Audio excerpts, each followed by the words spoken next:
Bhoot FM. The night comes alive with Gramophone.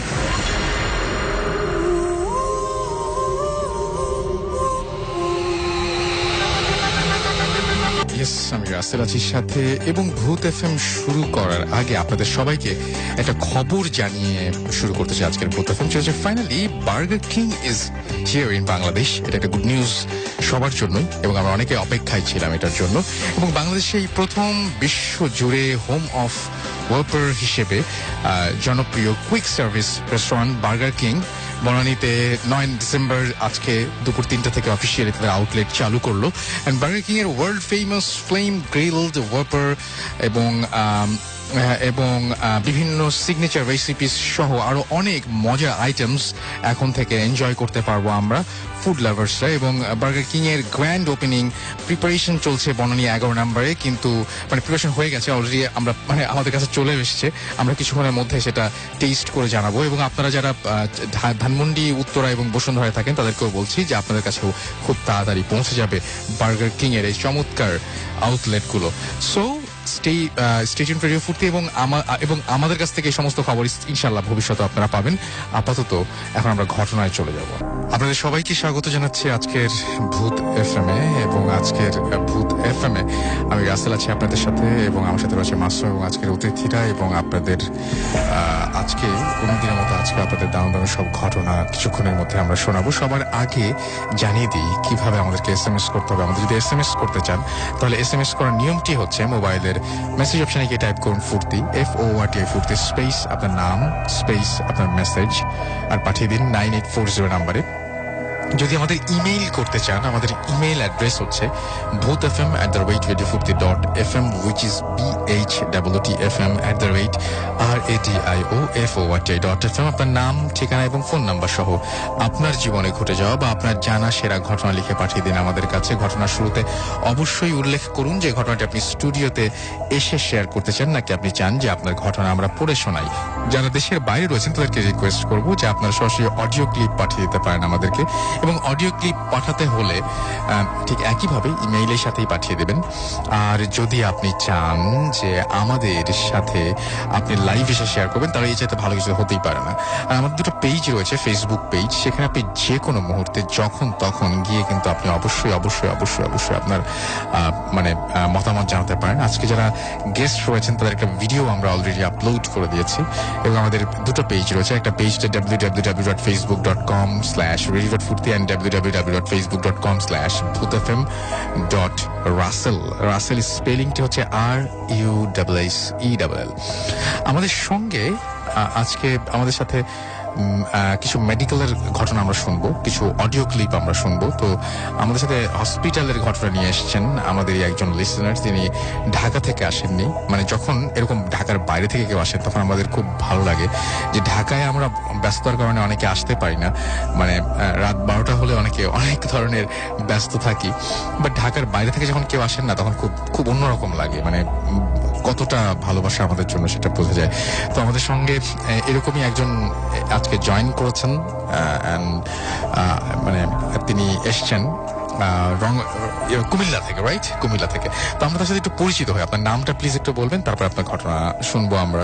Hello listeners, আমি মোহাম্মদ আতিকুর রহমান, এসেছি কুমিল্লা থেকে। আমি eastern medical college and hospital, আমি ইস্টার্ন মেডিকেল কলেজে 5th ইয়ারে পড়ছি। আচ্ছা, আপনার ঘটনায় যাই তাহলে। আমরা কি হসপিটালের ঘটনা দিয়ে শুরু করতে পারি তো না? হ্যাঁ, শিওর। ওকে, তাহলে আমরা ঘটনায় চলে যাই। আচ্ছা, আমার প্রথম যে ঘটনাটি আমি শেয়ার করতে চাই সেটি আমার এক ফ্রেন্ডের কাছ থেকে নেওয়া। ফ্রেন্ডের নাম হচ্ছে তানভীর। সে আমাকে ঘটনাটি শেয়ার করে। একটা প্রাইভেসির কারণে আমি মেডিকেল কলেজটির নাম বলতে চাচ্ছি না, যে কোনো একটি পাবলিক মেডিকেল কলেজ, ছাত্রাবাস। ফার্স্ট ইয়ারে এক স্টুডেন্ট ভর্তি হয়েছিল। তো আমরা জানি যে ফার্স্ট ইয়ারে অ্যানাটমি পড়তে হয়, যেখানে মানুষের স্কেলেটন নিয়ে পড়তে হয়। তো ছেলেটি একাই থাকতো হোস্টেলে। তার যে সিনিয়র ভাই ছিল রুমমেট হিসেবে, সে থাকতো বাসায়, প্রায় সময় বাসায় থাকতো। তো একদিন সে রাতে একাই স্টে করছিল হোস্টেলে। আর সে যখন বোনস সেটটি নতুন কিনে নিয়ে আসে, সেটা আগে কখনো কোনো স্টুডেন্ট পড়েনি, সদ্য রেডি করা বোনস সেট। তো সে একটা বক্সের মধ্যে তার বোন সেটটি তার বেডের নিচেই রেখে দেয়। মাঝরাতে তার ঘুম ভেঙে যায়, বোন সেটটিকে মনে হচ্ছে বক্স সহ কেউ নাড়ছে। আচ্ছা। তো এমন শব্দ শুনে সে ভাবে যে সেটা আমলে নেয়নি, নর্মাল ব্যাপার ভাবে, কিন্তু প্রায়ই এমন ঘটতো মাঝরাতে। একদিন তার ঘুম ভেঙে যায় প্রচন্ড নাড়ার শব্দে। সে ঘুম থেকে জেগে দেখে বক্স থেকে স্কেলেটন গুলো নিচে ফ্লোরে নামানো সবগুলো। ও মাই গড। এবং সে তো নিচে নিশ্চয়ই নামাননি, অন্য কেউ? হ্যাঁ, সে নামায়নি এবং সে বক্সেই তুলে রেখেছিল। তো সে তারপর দিন সকালে আইটেম দিতে যায় একটা বোনসের উপর, ভাইবা এক্সাম। আচ্ছা। যখন সে তার রুমে ফেরার পর দেখতে পেল যে সবগুলো বোনস তার বক্স থেকে ফ্লোরে নামানো, কিন্তু সে রেখে গিয়েছিল বক্সের ভিতরে। তার রুমমেটও ছিল না, লক ঠিক আগের জায়গায় ছিল। আচ্ছা। তো সেই ব্যাপারটাকে অ্যাবনর্মাল ভেবেও পাত্তা দেয় না। তো এরকম প্রায় সময়ই ঘটতো, মনের অজান্তেই সে এগুলো এসকেপ করে যেত। একদিন হলো সে সন্ধ্যার দিকে তার হোস্টেল রুমে ফিরে আসে। ফেরার পর সে দেখতে পেল যে তার সবগুলো বোনস নিচে রাখা, কিন্তু সে আজকে পরীক্ষা করার জন্যই মনে করে যাওয়ার আগে বক্সের মধ্যেই সবগুলো বোনস রেখে গিয়েছিল। সবচেয়ে আশ্চর্যের বিষয় হচ্ছে যে সে এসেই দেখে যে ফ্লোরের ঠিক মাঝখানে সবগুলো বোনস অ্যারেঞ্জ করে রাখলে পূর্ণ একটা কঙ্কাল তৈরি হয়ে যায়, ঠিক সেভাবেই বোনসগুলো সাজানো। এই ঘটনাটি দেখে সে চিৎকার করে ওঠে, পাশের সিনিয়র ভাইদেরকে ডাকে, সবাই ওকে সান্ত্বনা দিয়ে সামহাও ম্যানেজ করে। তো ঈদের সময়টা ঘনিয়ে আসছিল, ঈদের ছুটিতে সবাই বাসায় চলে গিয়েছিল, সেও যাবে, ঈদের পরেই তার এক্সাম, সেজন্য বোন সেটটি তার সাথে করে নিয়ে যায়। তো যখন সে গ্রামের বাড়িতে যাচ্ছিল 7:30 কি 8টা সন্ধ্যা, তো যাওয়ার পথে একটা অটো রিক্সার মধ্যে সে ওঠে তার বোনসের ব্যাগটা নিয়ে। সাথে একটি মাত্র যাত্রী, তারা মোট 3 জন, একজন চালক আর একজন সে আর একজন যাত্রী। কোনো কথা নেই, গম্ভীর সবাই। গ্রামের রাস্তা দিয়ে জোনাকির আলো ছড়ছিল আর দুই পাশে ধান ক্ষেত। সে যাচ্ছিল, এমন সময় হঠাৎ তার পাশের যাত্রীটি বলে উঠল যে, আপনি আপনার এই ব্যাগটাতে কি রেখেছেন? সে বলল, আমি মেডিকেল স্টুডেন্ট, এখানে আমি মানুষের কঙ্কাল রেখেছি, আমি পড়াশোনা করি অ্যানাটমি। তখন বলল যে, না, আপনি এই বোনসটি আর পড়বেন না। সে বলল যে, কেন আমি পড়বো না? এটা তো আমার প্রফেশন, আমি স্টুডেন্ট, আমাকে পড়তেই হবে। আপনি বলার কে? একটু রাগান্বিত স্বরে বলল। তো লোকটি বলল যে, বেশি কথা বলতে পারবো না, বললাম যে পড়বেন না, ব্যাস। তো সে এটাতে ভয় পেয়ে যায়। বাসায় যাওয়ার পর সে বোনস নিয়ে স্টাডি করে। যখন সে হোস্টেলে ফিরে তখন দেখতে পেল যে তার 2টা বোনস মিসিং। তো বাসায় খবর দেওয়ার পর সব জায়গায় খুঁজেও তার 2টা মিসিং বোনস বাসায় কোথাও পাওয়া গেল না। তো সে স্টাডি করছিল, তারপর দিন ক্লাসে যখন যায়, সে ক্লাস থেকে এসে দেখে সবগুলো বোনস আগের মতোই একটা পূর্ণাঙ্গ স্কেলেটন তৈরি করা ফ্লোরের মধ্যে। আচ্ছা। শুধু ওই 2টা বোনস মিসিং। তো সে এবার আর ঠিক থাকতে পারে না, অনেক চিৎকার করে প্রচন্ড ভয় পেয়ে যায় এবং সবাইকে ডাকে। এই ঘটনা নিয়ে তোলপাড় হয়ে যায় হোস্টেলে। সবাই মিলে সিদ্ধান্ত নিল যে মসজিদের ইমাম, পার্শ্ববর্তী যে মসজিদ, ওখানকার ইমামকে খবর দিবে। তো ইমামকে খবর দেওয়ার পর, ইমামের নাম ছিল আব্দুল হাই, ইমামকে খবর দেওয়ার পর ইমাম বলল যে, যেহেতু এই কঙ্কালটি নিয়ে এমন হচ্ছে, আপনি একটা কাজ করেন, এটাকে মাটিতে কবর দেওয়ার মতো করে সামথিং পুঁতে দেন, এটা আপনি নতুন একটা সেট নিয়ে নেন। তো রাসেল ভাই, একটা কথা বলে রাখা ভালো যে সেই যে বোন সেটটি নেয় সেটা নিয়েছিল ওই মেডিকেল কলেজেরই ডোম, যারা লাশ কাটে, ওর কাছ থেকে কিনেছিল, আগে সেটা কখনো কেউ পড়েনি। তো ইমাম সাহেবের কথা অনুযায়ী সে বোনসটিকে সিদ্ধান্ত অনুযায়ী সে মাটির নিচে গর্ত করে কবরের মতো করে পুঁতে দেয়। তারপর থেকে আর কোনো সমস্যা হয়নি। এটাই ছিল রাসেল ভাই আমার ঘটনা। Alright, thank you very much আপনার ঘটনার জন্য। আপনাকে অনেক অনেক অনেক অনেক ধন্যবাদ। আমাদের সঙ্গে আরো একজন অতিথি আছেন আজকে, আমরা তার কাছে যাব, তবে তার আগে কিছু SMS পড়বো আমরা। হৃদয় আমাদের দেখতে পাচ্ছি মিরপুর থেকে SMS করেছেন এবং তিনি লিখেছেন যে তিনি শুনছেন আমাদেরকে এবং তার কাছে অনেক ভয় লাগছে, সেটা তিনি জানিয়েছেন। আমাদের সাথে আছেন রকি নেত্রকোনা থেকে এবং তিনিও আমাদের সঙ্গে আছেন। নাজমুল হাসান আমাদের সাথে আছেন এবং তিনি বলছেন ইটস সো অসম স্টোরি, এবং আমাদেরকে দেখতে পাচ্ছি যে আমাদেরকে এছাড়াও রনি SMS করেছেন গাজীপুর থেকে, জুবাইর আব্দুল্লাহ SMS করেছেন এবং SMS করেছেন শোভন, SMS করেছেন আমাদেরকে কুতুব আলী সিংড়া থেকে, এবং মিশু আমাদের গোবিন্দগঞ্জ গাইবান্ধা থেকে SMS করেছেন আমাদেরকে। তন্নি বংশাল মেডিকেল কলেজের ঘটনাটা শুনতে ভালো লাগছে, ফার্স্ট ঘটনাটা ভালো ছিল। বাহার খিলগাঁও থেকে SMS করেছেন যে, এবং তিনি বলেছেন যে ভূত FM is the part of my life. আমাদেরকে মসিউর SMS করেছেন, মসিউর রহমান তুষার, লাভ ইউ ভূত এফএম আমাদেরকে। এছাড়াও MD দেলাওয়ার হোসেন SMS করেছেন, ধ্রুব SMS করেছেন আমাদেরকে সৌরভ। এছাড়া চাঁদপুর থেকে তিনি SMS করেছেন। কিং ফয়সাল জিঞ্জিরা থেকে আমাদের SMS করেছেন। অভিজিৎ আমাদের SMS করেছেন ভট্টাচার্য, অভিজিৎ ভট্টাচার্য আমাদের। অপু আমাদের SMS করেছেন ময়মনসিংহ থেকে। হাসান খান আমাদের বিশ্বনাথ সিলেট থেকে SMS করেছেন। এছাড়া আমাদের SMS করেছেন জিলান, এছাড়াও MD মাহাদি, এছাড়াও অনামিকা ফরিদপুর থেকে। এছাড়াও আমাদেরকে SMS করেছেন দেখতে পাচ্ছি আরো অনেকেই। তো আপনি যদি SMS করতে চান তাহলে চলে যান মোবাইলের মেসেজ অপশনে, সেখানে গিয়ে টাইপ করুন ফুর্তি FORT ফুর্তি স্পেস আপনার নাম স্পেস আপনার মেসেজ পাঠিয়ে দিন 9840 নাম্বারে। আমরা চলে যাব আমাদের পরবর্তী অতিথির কাছে। আপনার নামটা প্লিজ একটু বলবেন, তারপর আপনার ঘটনায় যাবো আমরা। আরেকবার প্লিজ একটু বলতে হবে আপনাকে। হ্যালো এভরিওয়ান, আমি মারুফ শুভ মিরপুর থেকে এসেছি। জি, আপনার ঘটনা শুনি। জি রাসেল ভাই, থ্যাংক ইউ আমাকে আবার ডাকার জন্য। আজকে আপনাদের সাথে আমি যে স্টোরিটা শেয়ার করব, এটা আমার ফ্রেন্ডের কাছ থেকে স্টোরিটা আমি কালেক্ট করেছি। এই ঘটনাটা ঘটেছে জামালপুরের JFCL কলোনিতে। তো আমার ফ্রেন্ডরা ওই কলোনিতে থাকে, আর আমার ফ্রেন্ডের মা ওই কলোনির হসপিটালে জব করে। আর এই ঘটনাটা ঘটেছিল রাসেল ভাই ওই হসপিটালের নাইট গার্ডের সাথে। তো ওই হসপিটালের একেবারে পিছে একটা কবরস্থান আছে। ওই কবরস্থানটার মধ্যে তাদেরকেই কবর দেওয়া হতো যাদের আসলে কোনো রিলেটিভ নাই। এই টাইপের লোকদেরকে, এলাকার এই টাইপের লোকদেরকে ওই মানে কবরস্থানে মানে করা হতো, কবর দেওয়া হতো। তো ওই কবরস্থানটা নিয়ে অনেক ধরনের ঘটনা ছিল। এর জন্য ওই হসপিটালে রাতের বেলা 2টা গার্ড ডিউটি করতো। তো যেই গার্ডের সাথে এই ঘটনাটা ঘটেছে তার নাম হচ্ছে হাসান। তো তার সাথে যে ছিল সে 1 উইকের মানে ছুটিতে ছিল। তো তাকে একাই ডিউটি করতে হচ্ছিল। তো ফার্স্টের 2 দিন কোনো প্রবলেম হয়নি। তো একদিন রাতের বেলা সে তার রুমেই বসেছিল। তো বাইরে থেকে মনে হলো কেউ তাকে তার নাম ধরে ডাকছে। তো সে সাথে সাথে বের হয়ে গেল, রুম থেকে বের হয়ে বাইরে গিয়ে দেখলো, চারদিকে খুঁজলো, কোনো জায়গায় কাউকে পেল না। তো সে আবার তার রুমে ব্যাক করে। তো 5 থেকে 6 মিনিট পরে সেম ভাবে রাসেল ভাই, শীতের রাত ছিল, স্পষ্ট শোনা গিয়েছিল, তাকে আবার ডাকলো। এবারে সে দৌড় দিয়ে রুম থেকে বের হলো। বের হয়ে দেখলো যে মানে কেউ কি তাকে ডাক দিয়ে চলে যাচ্ছে নাকি, এর জন্য সে দৌড়ে রুম থেকে বের হয়ে গেল। বের হয়ে দেখলো যে কে, পরে দেখলো সেম ভাবে কিছুই নাই ওইখানে। তো ওই দিন রাতের বেলা রাসেল ভাইয়ের কোনো ঘটনা হয়নি, মানে ঘটনা ঘটেনি। তো এর থেকে 1 থেকে 2 দিন পরে উনি রাত তখন 1:30টার মতো বাজে। তো হসপিটালের আশেপাশে সে হাঁটছিল। তো এর মধ্যে সে একটা সাউন্ড পেল যে কবরস্থানের মধ্যে থেকে কি মনে হচ্ছিল যে কোনো বাচ্চা মেয়ে কাঁদছে। তো এই সাউন্ডটা পাওয়ার পরে সে কবরস্থানের মানে সামনে যাওয়া শুরু করলো। সামনে যখন সে কবরস্থানের গেটের সামনে গেল, সে মানে কান্নার সাউন্ডটা থেমে গেল। তখন সে একটু ভয় পেয়ে গেল রাসেল ভাই, কান্নার সাউন্ডটা থেমে যাওয়ার পরে। তো কান্নার সাউন্ডটা থেমে যাওয়ার পরে সে ব্যাক করছিল তার রুমে।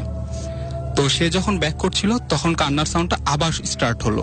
এবারে সে ভয় পেয়ে সে দৌড়াতে চাইলো। দৌড়াতে গিয়ে সে মাটিতে পড়ে যায়। তখন সে ফিল করলো যে সাউন্ডটা তার দিকে আসতেছে। তখন সে যখন তার মাথাটা ঘোরালো কবরস্থানের গেটের দিকে, তখন দেখলো একটা বাচ্চা মেয়ে সেখানে দাঁড়িয়ে আছে আর কাঁদতে কাঁদতে তার সামনে আসছে। আর মেয়ের চেহারাটা বিভৎস ছিল রাসেল ভাই। আর সব থেকে ভয়ানক ব্যাপার হচ্ছে মেয়ের মাথায় অনেক বড় চুল ছিল। আচ্ছা। তো এই দৃশ্যটা দেখার পরে সে অনেক ভয় পেয়ে গেল এবং কোনো মতে সে উঠে সে মানে সে মাটিতে পড়েছিল আর ওই জিনিসটা তার দিকে আসতেছিল কাঁদতে কাঁদতে। তো উনি ভয় পেয়ে উঠে দৌড়াতে চেষ্টা করলো। তো সে দৌড়াতে গিয়ে ওনার এটা মনে নেই, ওনার সাথে আমি কথা বলেছিলাম যে কিছু একটা সাথে সে বাড়ি খেয়েছিল। বাড়ি খেয়ে সে মাটিতে পড়ে যায়। মাটিতে পড়ে গিয়ে রাসেল ভাই সে আবার সেন্সলেস হয়ে যায়। সেন্সলেস হয়ে যাওয়ার পরে পরের দিন সকালবেলা যখন তার সেন্সটা যখন ফিরলো, সে দেখলো সকাল হয়ে গেছে, সে ওই হসপিটালেরই বেডে শুয়ে রয়েছে। আর তার আশেপাশে অনেকগুলো ডক্টর, মানে তার যারা কি ওই হসপিটালের যে ডক্টরগুলো ছিল তারা আছে। তো সবাইকে ওনার হাতে পায়ে 2 জায়গায় ছিলাই গিয়েছিল। মাটিতে পড়ে যাওয়ার কারণে। তো ওনার পুরো শরীর তখন ব্যথা কাঁপছিল তখনও। তো উনি এই ঘটনাটা হসপিটালের ডক্টরদের সাথে শেয়ার করলো যে ওনার সাথে কি কি ঘটেছে। তো এই ঘটনাটা কলোনি সবাই মোটামুটি জানে। আর ওই জেএফসিএল এর যে মানে ইমাম আছে, ইমামও এই ঘটনাটা জেনেছিল। জানার পরে তার সাথে সে কথা বলে। এই ঘটনাটা ইমাম জানার পরে তাকে একটু ঝেড়ে দেয়। তারপর সে একটু মোটামুটি সুস্থ হয়। এখনো রাসেল ভাই আমি তার সাথে কথা বলে চাই, সেখানে গিয়ে আমি তার সাথে কথা বলে যেটা জানলাম, সে এখনো ওখানে আছে এবং সে এখন রাত্রেবেলা আর বের হয় না কোনো মতেই, আর ভুলেও ওই কবরস্থানে আশেপাশে তো যায়ই না। আসলে ভাই এটা ছিল আমার ঘটনা। Thank you everyone. Thank you very much আমাদের সঙ্গে থাকার জন্য। এবং আমি এবার যেটা করতে চাই সেটা হচ্ছে যে একটা ঘটনা আপনাদেরকে পড়ে শোনাতে চাই। তো আমি শিওর যে যারা ভূত এফএম শোনেন তাদের ভূত এফএম শোনা নিয়ে অনেকেই আমি অনেকের কাছে জিজ্ঞেস করেছি যে ভূত এফএম কি আপনি শোনেন, বিশেষ করে আমাদের কাছের মানুষ যারা রিলেটিভ যারা, তাদেরকে জিজ্ঞেস করি যে অনেকে আমাকে বলেন যে ভূত এফএম শুনতাম, শুনতে শুনতে ছেড়ে দিয়েছি, অতিরিক্ত ভয় লাগে।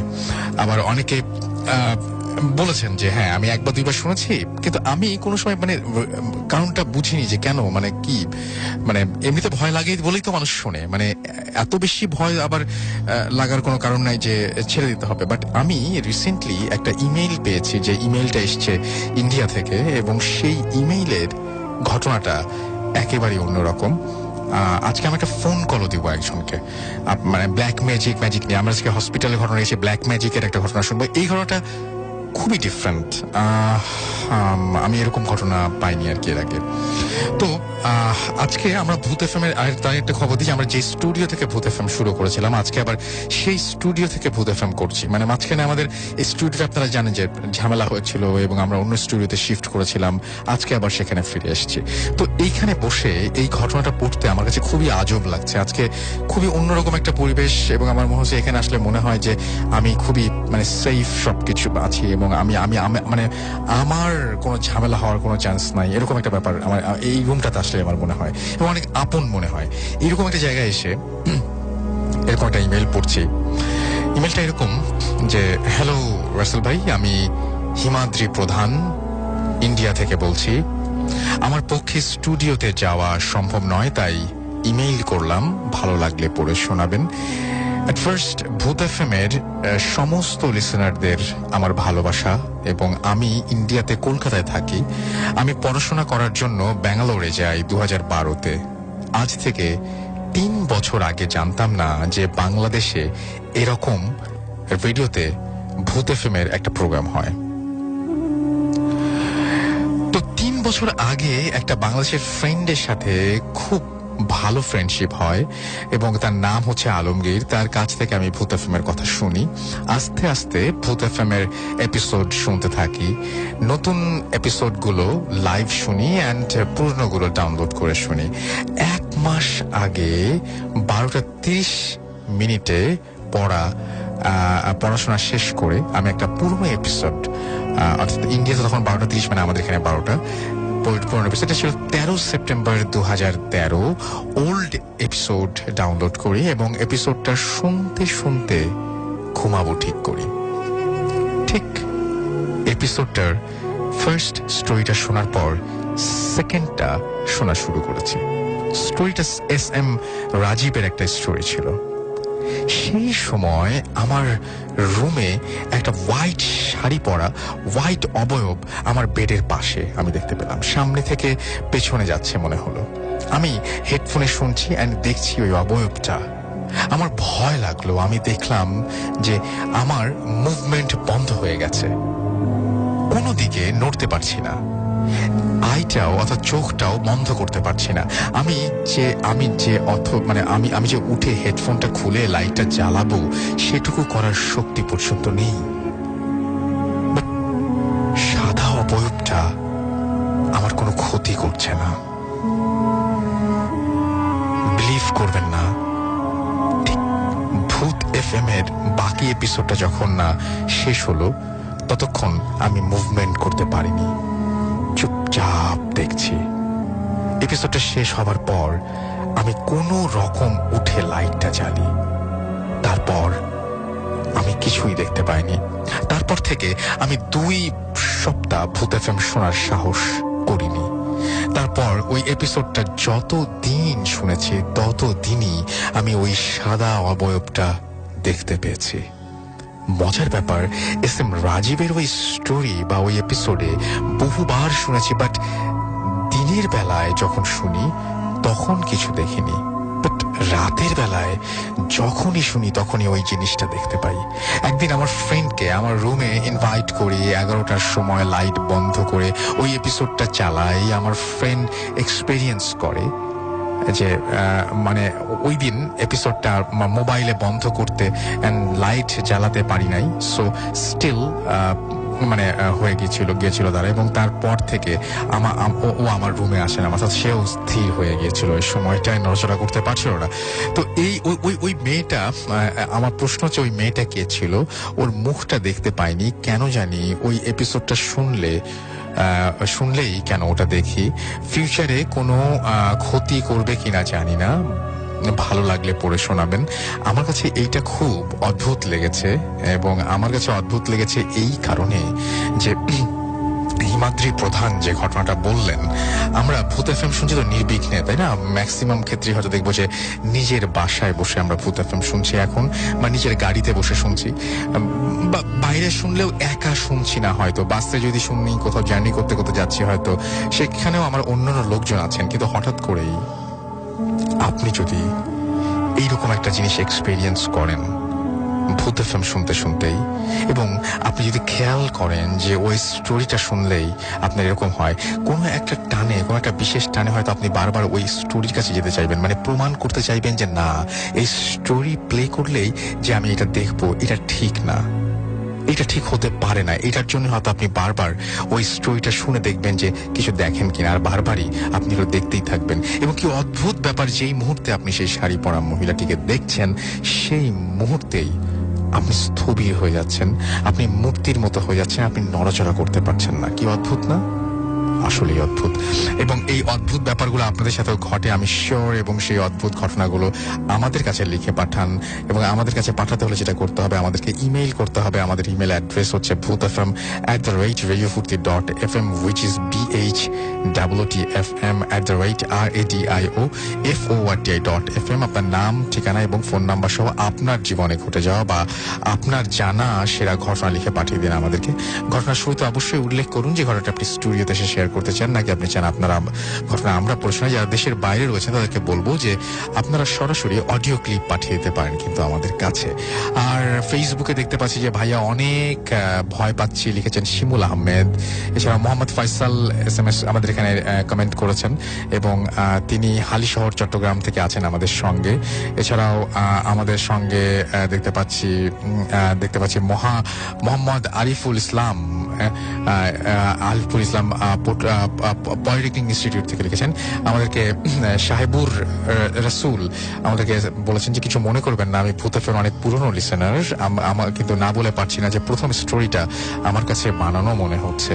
আচ্ছা, প্রথম স্টোরিটা যদি আপনার কাছে বানানো মনে হয় সেটা তো খুবই ভালো কথা, কিন্তু যদি আপনার কাছে প্রমাণ চাই বা আপনি যদি প্রমাণ করতে পারেন তাহলে আমরাও মেনে নেব, এবং আমরাও চাই না যে কোনো কনফিউশনে থাকতে। আপনাদের কাছে যদি সত্যি এরকম কোনো প্রমাণ থাকে আমাদেরকে দিয়ে প্লিজ একটু সাহায্য করবেন, আমরা চাই সেটা। শিমুল আহমেদ আমাদের সঙ্গে আছেন এবং তিনি অনেক ভয় পাচ্ছেন। আব্দুর রহিম সানি আমাদের সঙ্গে আছেন।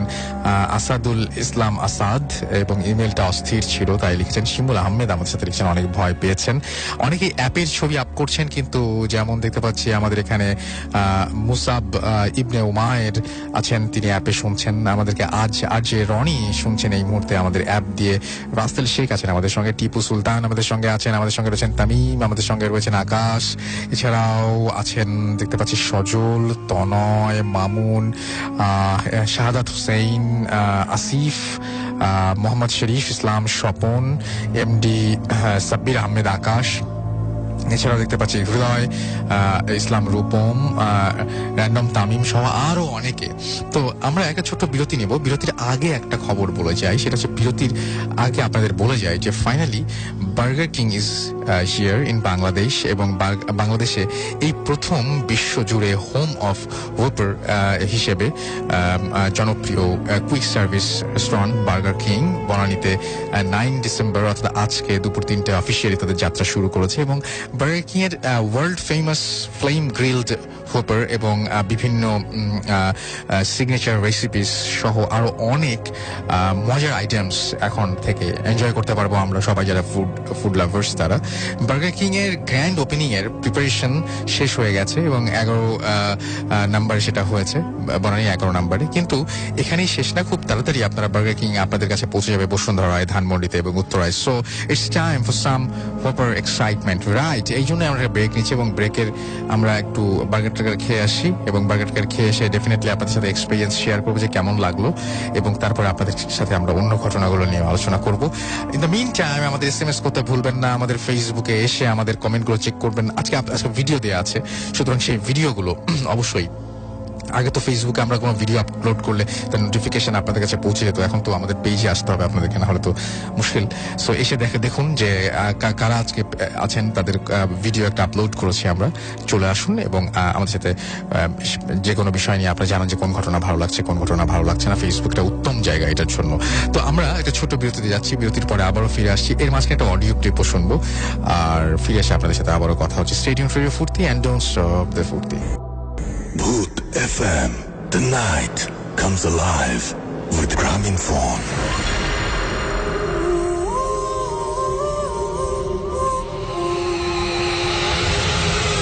আসসালামু আলাইকুম রাসেল ভাই।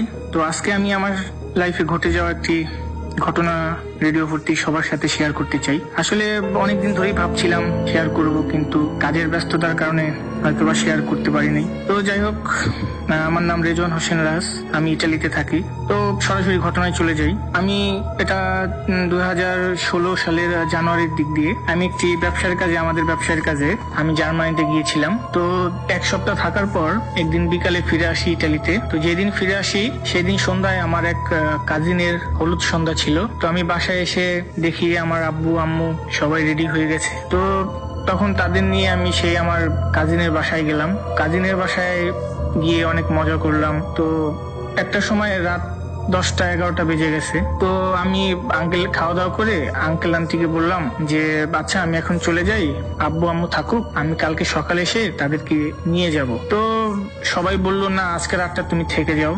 আমি বললাম না, আমি এমনিতে অনেক টায়ার্ড, আমি অনেক জার্নি করে এসেছি, তো আমি চলে যাই, কালকে সকালে চলে আসবো। তো সবার কাছ থেকে বিদায় নিয়ে আমি চলে আসলাম। তো আমি গাড়ি ড্রাইভ করতেছি। তো 5-10 মিনিট যাওয়ার পর হঠাৎ করে দেখি আমার গাড়ির সামনে কোথা থেকে যেন একটি বিড়াল এসে পড়লো। তো আমি তাড়াতাড়ি করে গাড়িটা ব্রেক করলাম, ব্রেক করে নেমে দেখার চেষ্টা করলাম আসলে কি। কিন্তু মজার ব্যাপার হচ্ছে আমি নেমে দেখি সেখানে কিছুই নেই। তো আমি ভাবলাম হয়তো বা আমি টায়ার্ড, এত জার্নি করেছি, সো অত মাথা না ঘামিয়ে আমি আবার গাড়িতে উঠলাম। গাড়ি উঠে আবার গাড়ি চালাচ্ছি। তো একটা সময় খেয়াল করি যে আমার পিছনের সিটে বসে কেউ জোরে জোরে নিঃশ্বাস নিচ্ছে। তো জোরে জোরে নিঃশ্বাস নিচ্ছে।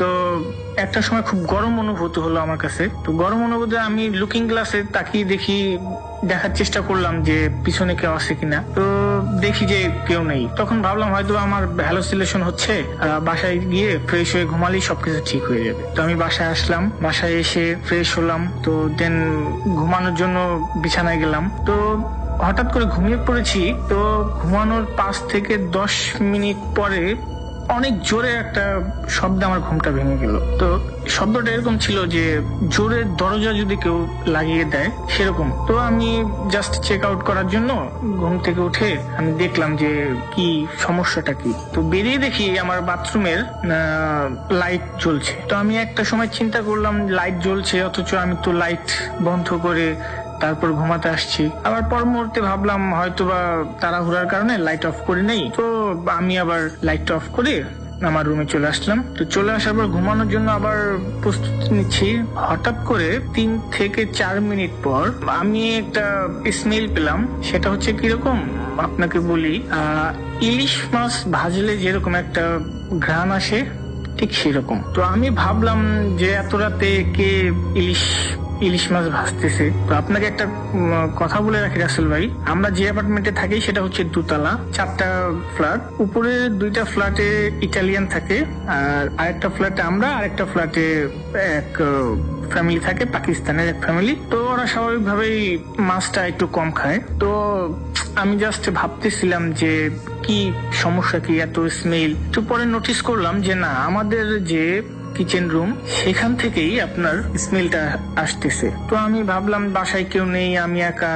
ও আরেকটা কথা বলে রাখি রাসেল ভাই, আমি যেই আঙ্কেল আন্টির বাসায় গিয়েছিলাম তাদের ছেলের অনুষ্ঠানে, তো সেখানে আমি এই ইলিশ মাছ দিয়ে খাবার খেয়েছিলাম, ডিনার করেছিলাম। তো ইলিশ মাছটা আমার খুব প্রিয়। তো হয়তোবা তখন ভাবতেছিলাম যে না, আমি ইলিশ মাছ খেয়েছি সেই জন্য হয়তোবা এরকম আমার কাছে লাগতেছে, কিন্তু না, দেখি আস্তে আস্তে স্মেলটা কিরকম যেন তীব্র হয়ে উঠছে। তো আমি দেখার জন্য উঠতেছি। তখন বলে রাখি জানুয়ারিতে আপনার ইউরোপের যে কান্ট্রিগুলো সেখানে প্রচন্ড শীত থাকে। তো অটোমেটিকলি আমি ওই জিনিস চিন্তা করে আমি ঘামতেছিলাম। তো একটা সময় আস্তে আস্তে আমাদের বাসার যে কিচেন রুম সেখানে গিয়ে দেখি কিচেনের লাইট অন। তো আমি ভাবলাম কিচেনের লাইট অন, দরজাটা হালকা একটু আপনার বন্ধ করা ছিল।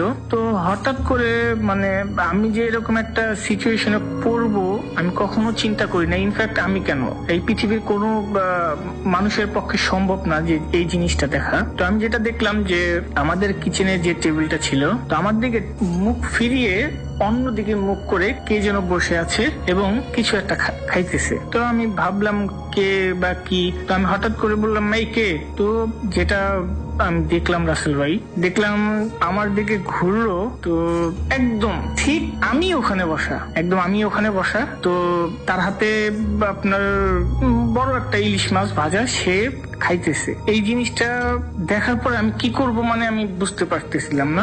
আমাকেই আমি দেখতেছি। ইনফ্যাক্ট এখন বলতেছি আমার, আপনি বুঝতে পারতেছেন যে আমি কতটা নার্ভাস। তো আমি ওই জিনিসটা দেখার পরে মানে কি করব আমি ভাবতে পারতেছিলাম না। তো হঠাৎ করে সে আমার দিকে একটু মুস্কি হেসে, মানে ওই আমি আমার দিকে মুস্কি হেসে বলতেছে খাবি। এই জিনিসটা শোনার পর আসল ভাই আমি আর নিজেকে ধরে রাখতে পারি নাই, ওখানে আমি সেন্সলেস হয়ে যাই। তো পরের দিন যখন আমার সেন্স ফিরে আসে তখন আমি দেখি যে আমার বিছানায় আমি শোয়া, আব্বু আম্মু তারপর আমার যে আঙ্কেল আন্টি ছিল তারা অনুষ্ঠান ফেলে এখানে চলে আসছে, ডাক্তার ছিল। তো অনেক ঠান্ডার কারণে আমার অনেক একটু প্রবলেম হয়েছিল, সেই জন্য 2 দিন হসপিটালও ছিলাম আমি। তো যখন হসপিটাল থেকে ফিরে আসি তো হঠাৎ একদিন ঘুমাইতেছি রাত্রের বেলা, তো হঠাৎ কি জন্য ওই জিনিসটা আমি মাঝে মাঝে স্বপ্নে দেখি। তো হঠাৎ করে একদিন ঘুম ভেঙে গেছে, তো দেখি পায়ের সামনে কেউ একজন দাঁড়ানো, তার চেহারাটা সম্পূর্ণভাবে দেখা যেতেছিল না। তো হঠাৎ করে আমাকে জিজ্ঞেস করতেছে কিরে কি খবর। এই জিনিসটা শোনার পর আমি আরো অবাক হয়ে গেলাম, আর এতটাই নার্ভাস হয়ে গেছি যে চিৎকার করব, সেই আমার গলা দিয়ে সেই সাউন্ডটা বের হইতেছিল না। তো হঠাৎ করে কি জন্য যেন আমার আম্মু চলে আসলো। ও আর হ্যাঁ রাসেল ভাই, আরেকটা কথা বলতে আমি ভুলে গিয়েছি। যখন আমার জ্ঞান ফিরেছিল ওই দিন, তো হঠাৎ করে আমার আম্মুর কাছ থেকে আমি শুনেছিলাম যে আমি যখন অজ্ঞান হয়েছিলাম তারা এসে দেখে আমার হাতে নাকি একটা ইলিশ মাছ ছিল, যে ইলিশ মাছটা আমি ওই আমাকেই খেতে দেখেছি, যে অবৈধটাকে আমি দেখছি। তো মাঝে মাঝে এখনো আমি দেখি রাসেল ভাই, সে আমার সামনে দাঁড়িয়ে আছে, বা কিন্তু চেহারাটা ঠিক মতো আমি দেখতে পারি না। তো এই ছিল আমার ঘটনা রাসেল ভাই, যদি ভালো লাগে তাহলে সবাইকে শোনাবেন। আর আমার কাছে আরো 2-3টা আমার লাইফে ঘটে যাওয়া কিছু ঘটনা আছে। ইনশাল্লাহ আমি যদি কখনো দেশে আসি অবশ্যই আমি আপনাদের স্টেশনে এসে ঘটনাগুলো শেয়ার করব। তো সবাই ভালো থাকবেন রাসেল ভাই, আর আমার জন্য দোয়া করবেন। আল্লাহ হাফেজ। Bhoot FM. The night comes alive with Gramophone.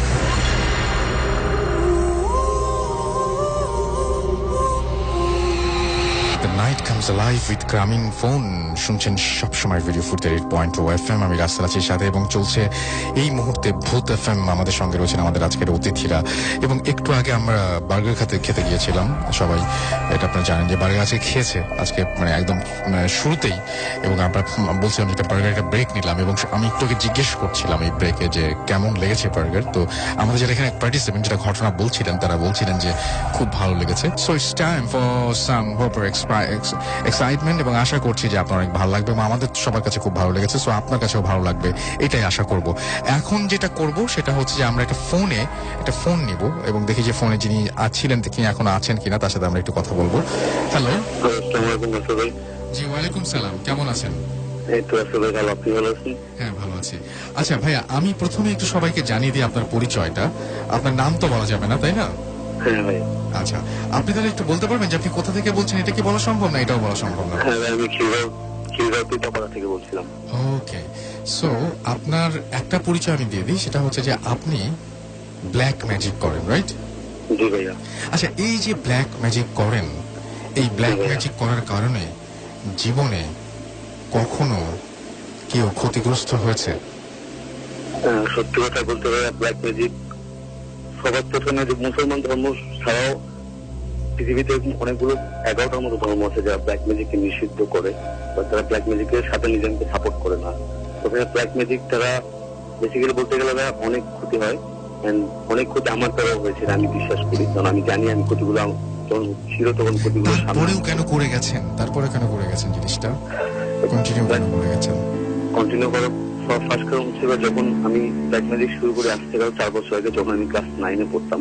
তো 9-এ পড়ার সময় আমি ইন্টারনেট থেকে একটা ওয়েবসাইটে যাই, আমি ওয়েবসাইটের নাম বলতেছি না, ওয়েবসাইটটা এখনো বর্তমানে আছে।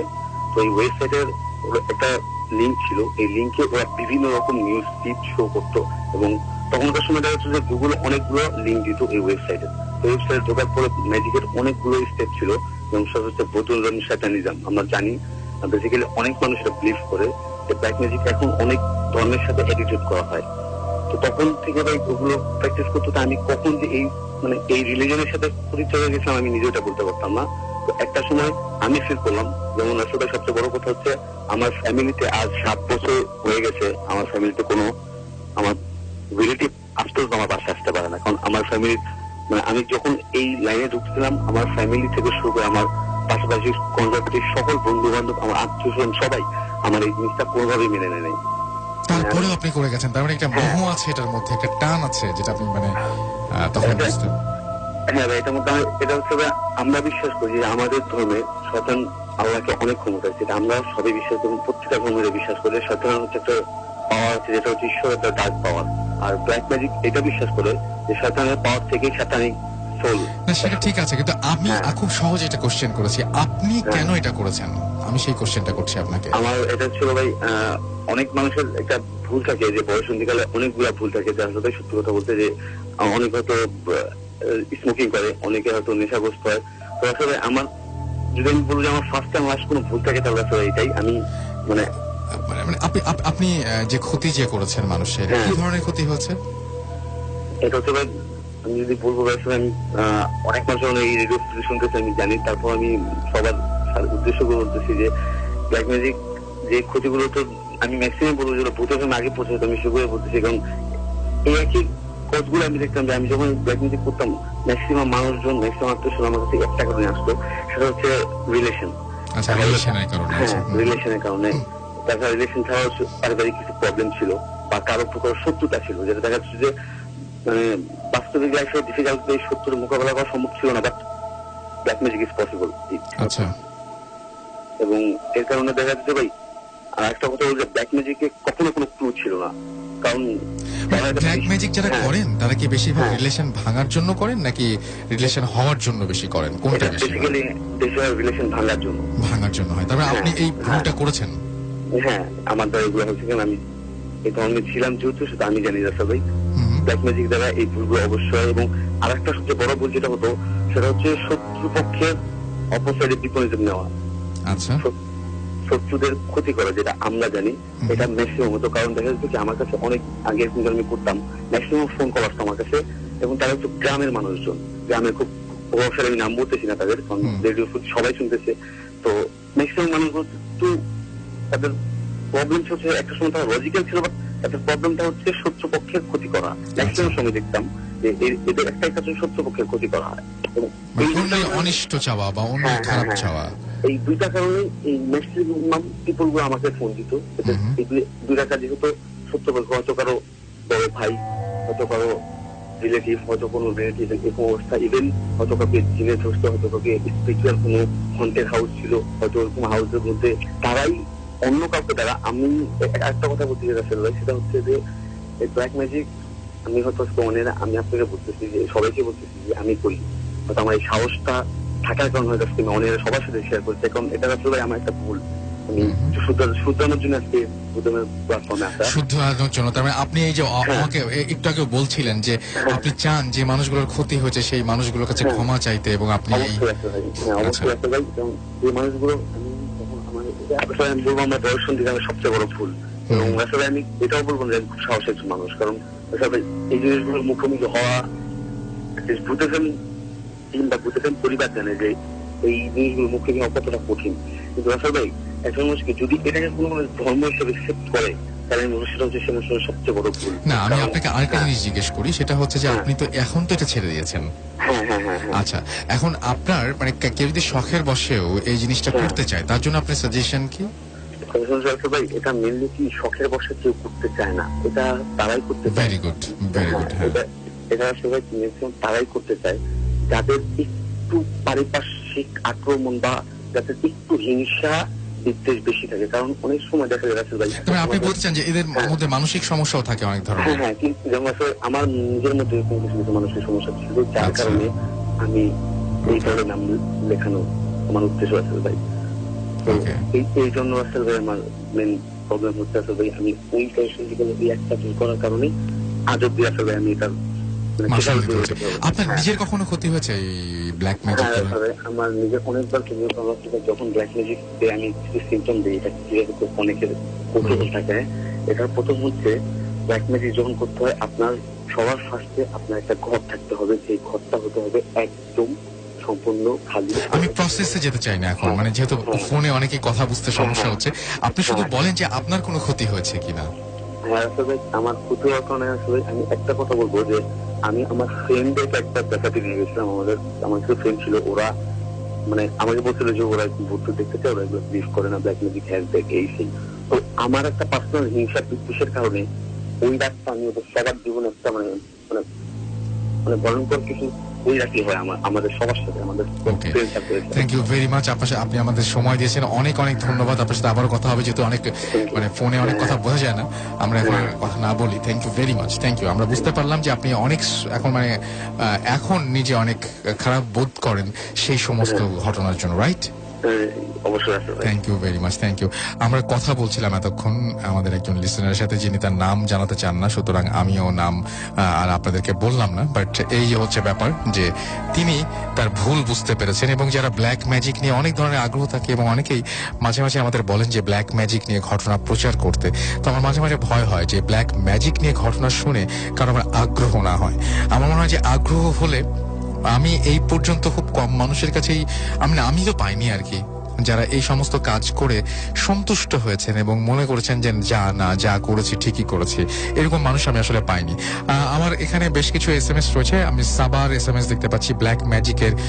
আচ্ছা, স্টুডিওতে আসতে বলছেন যিনি ব্ল্যাক ম্যাজিকের ব্যাপারটা আছেন। আচ্ছা, ওই কথাটা আমি জিজ্ঞেস করতে ভুলে গিয়েছিলাম, বাট উনি আমাকে বলেছিলেন যে উনি স্টুডিওতে আসতে পারবেন না, কারণ উনি স্টুডিওতে আসলে উনি কারো দ্বারা ক্ষতিগ্রস্ত হতে পারেন, সেই জন্য উনি স্টুডিওতে আসবেন না।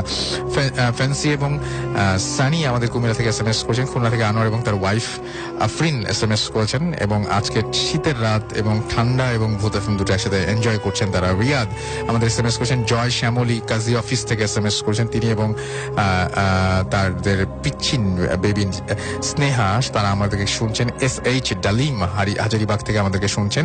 প্রণব কুমার আকাশ ময়মনসিংহ থেকে আমাদের শুনছেন। হাসিন শাহাদ আমাদের শুনছেন।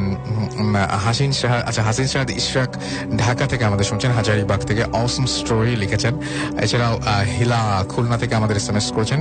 আমাদের SMS করেছেন বাহার খিলগাঁও থেকে। এছাড়াও সুব্রত রূপ আমাদের SMS করেছেন প্রণব কুমার আবারও। এছাড়াও দেখতে পাচ্ছি যে বেঞ্জামিন আমাদের SMS করেছেন নীরব রাজ। এছাড়াও দেখতে পাচ্ছি আমাদের এখানে SMS করেছেন ধ্রুব, অডিও ক্লিপটা জোস ছিল। নওশিন আমাদের SMS করেছেন অনেকগুলো ঘটনা আছে, স্টুডিওতে এসে বলতে চাই, প্লিজ প্লিজ প্লিজ চলে আসুন। তার জন্য আপনাকে যেটা করতে হবে, আমাদের ইমেল অ্যাড্রেসটা মনে রাখতে হবে, আপনার নাম, ঠিকানা এবং ফোন নাম্বার সহ। এটা খুবই নেসেসারি যে আপনার নাম, ঠিকানা এবং ফোন নাম্বার সহ আপনার ঘটনাটা জাস্ট পাঠিয়ে দিতে হবে আমাদেরকে। এবং আমাদের অ্যাড্রেসটা হচ্ছে bhutfm@radiofurti.fm। যদি আপনার খুব সমস্যা হয় তাহলে আমাদের পেজে যেতে পারেন www.facebook.com/bhutfm.russell। এখানে গিয়ে দেখবেন যে সেন্ড ইমেলের একটা অপশন রয়েছে, সেই ইমেলের সেন্ড ইমেল বাটনটা ক্লিক করে আপনি আমাদের ঘটনা পাঠিয়ে দিতে পারেন। যারা ফেসবুকে আছেন তাদের জন্য ইটস ভেরি ইজি। আমাদের কাছে নাজমুল ইসলাম SMS করেছেন রাজাবাজার থেকে। এছাড়া আমাদেরকে SMS করেছেন দেখতে পাচ্ছি বাবু যশোর থেকে, তোহা মিরপুর 11 থেকে আমাদের SMS করেছেন ব্ল্যাক ম্যাজিকে huge problem. Yes I agree যে ব্ল্যাক ম্যাজিকে একটা হিউজ প্রবলেম রয়েছে অবশ্যই। আমাদেরকে কাইয়ুম SMS করেছেন বগুড়া থেকে। এছাড়াও এছাড়াও দেখতে পাচ্ছি যে গাজীপুর থেকে SMS করেছেন, নামটা বুঝিনি আমি। এছাড়া আমাদেরকে আরো অনেকেই SMS করেছেন। মাতিউর রহমান রাজশাহী থেকে SMS করেছেন। হাসান খান আমাদের বিশ্বনাথ সিলেট থেকে SMS করেছেন। রিফাত আমাদের SMS করেছেন হাজিপাড়া থেকে। এছাড়াও ময়মনসিং থেকে জান্নাত আমাদের SMS করেছেন। আমরা এখন যেটা করব, একটা ছোট্ট বিরতি নিয়ে আসবো, বিরতির পরে আবারও ফিরে আসবো আমাদের অতিথিদের নিয়ে। সেই পর্যন্ত আশা করছি আমাদের সঙ্গেই থাকবেন। Stay tuned radio Foorti and don't stop the ফুর্তি। Bhoot FM. The night comes alive with Gramophone.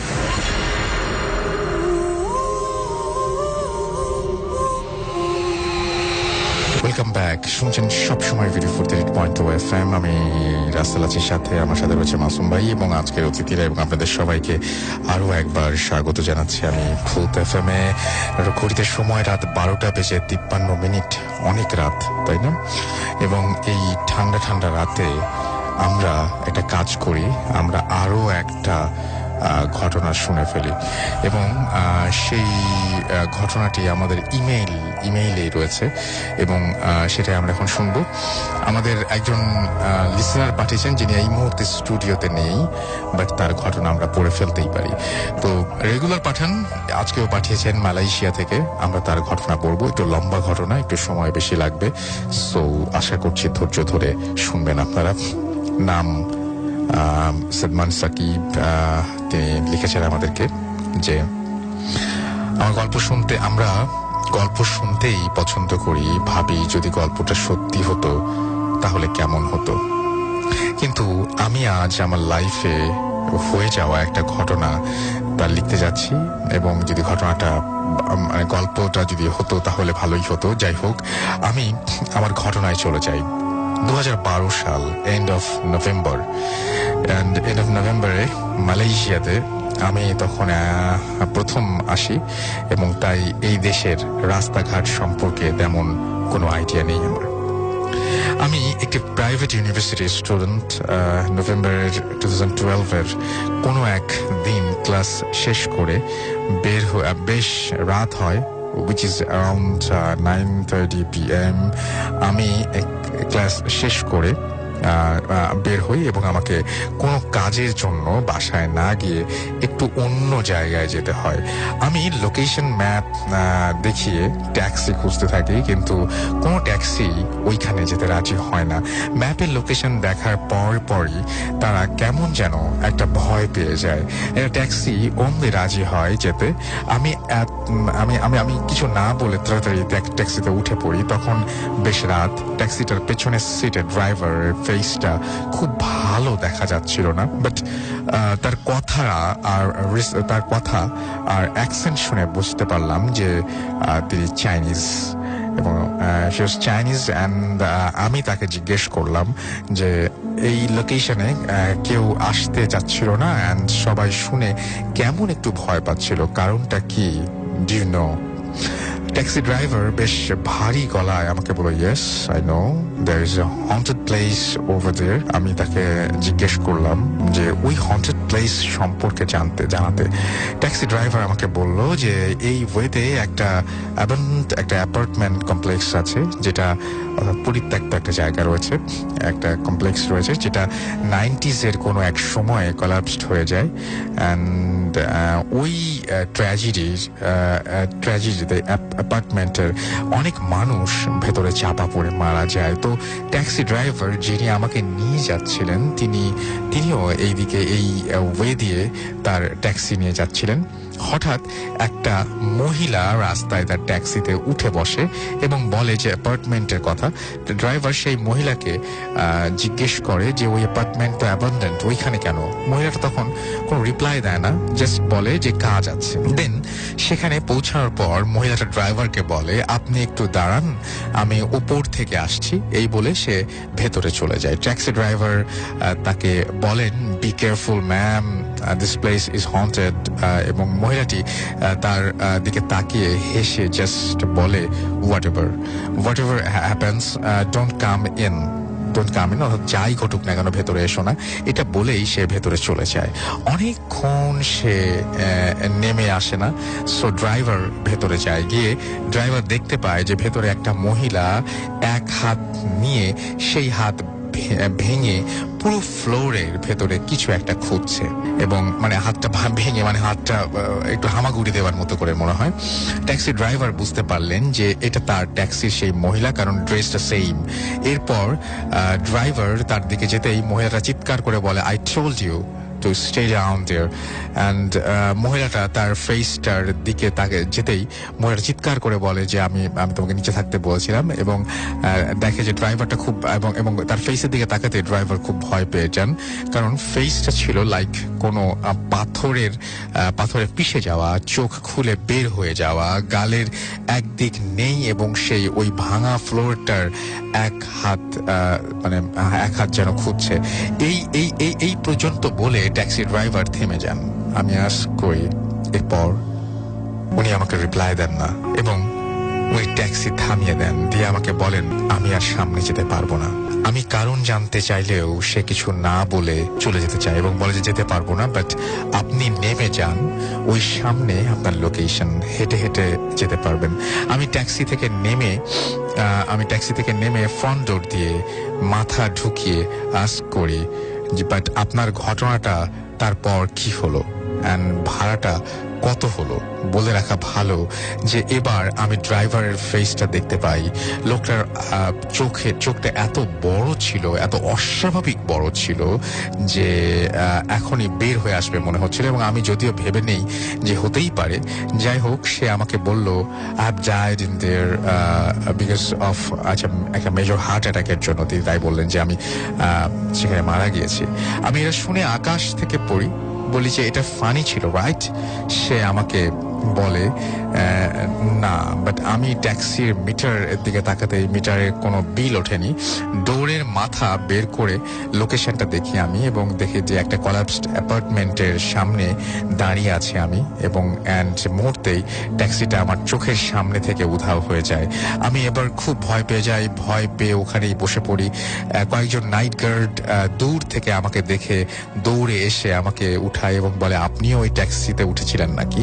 আমি বুঝতে পারি ব্যাপারটা এখানে আরো হয়েছে। যাই হোক, আমি তাদের হেল্পে সেখান থেকে পাবলিক ট্রেনে করে বাসায় ফিরি। তখন ট্যাক্সিটা এগেইন উঠে আমার জন্য, ট্যাক্সিতে আবার ওঠা আমার জন্য ভীতিকর ছিল।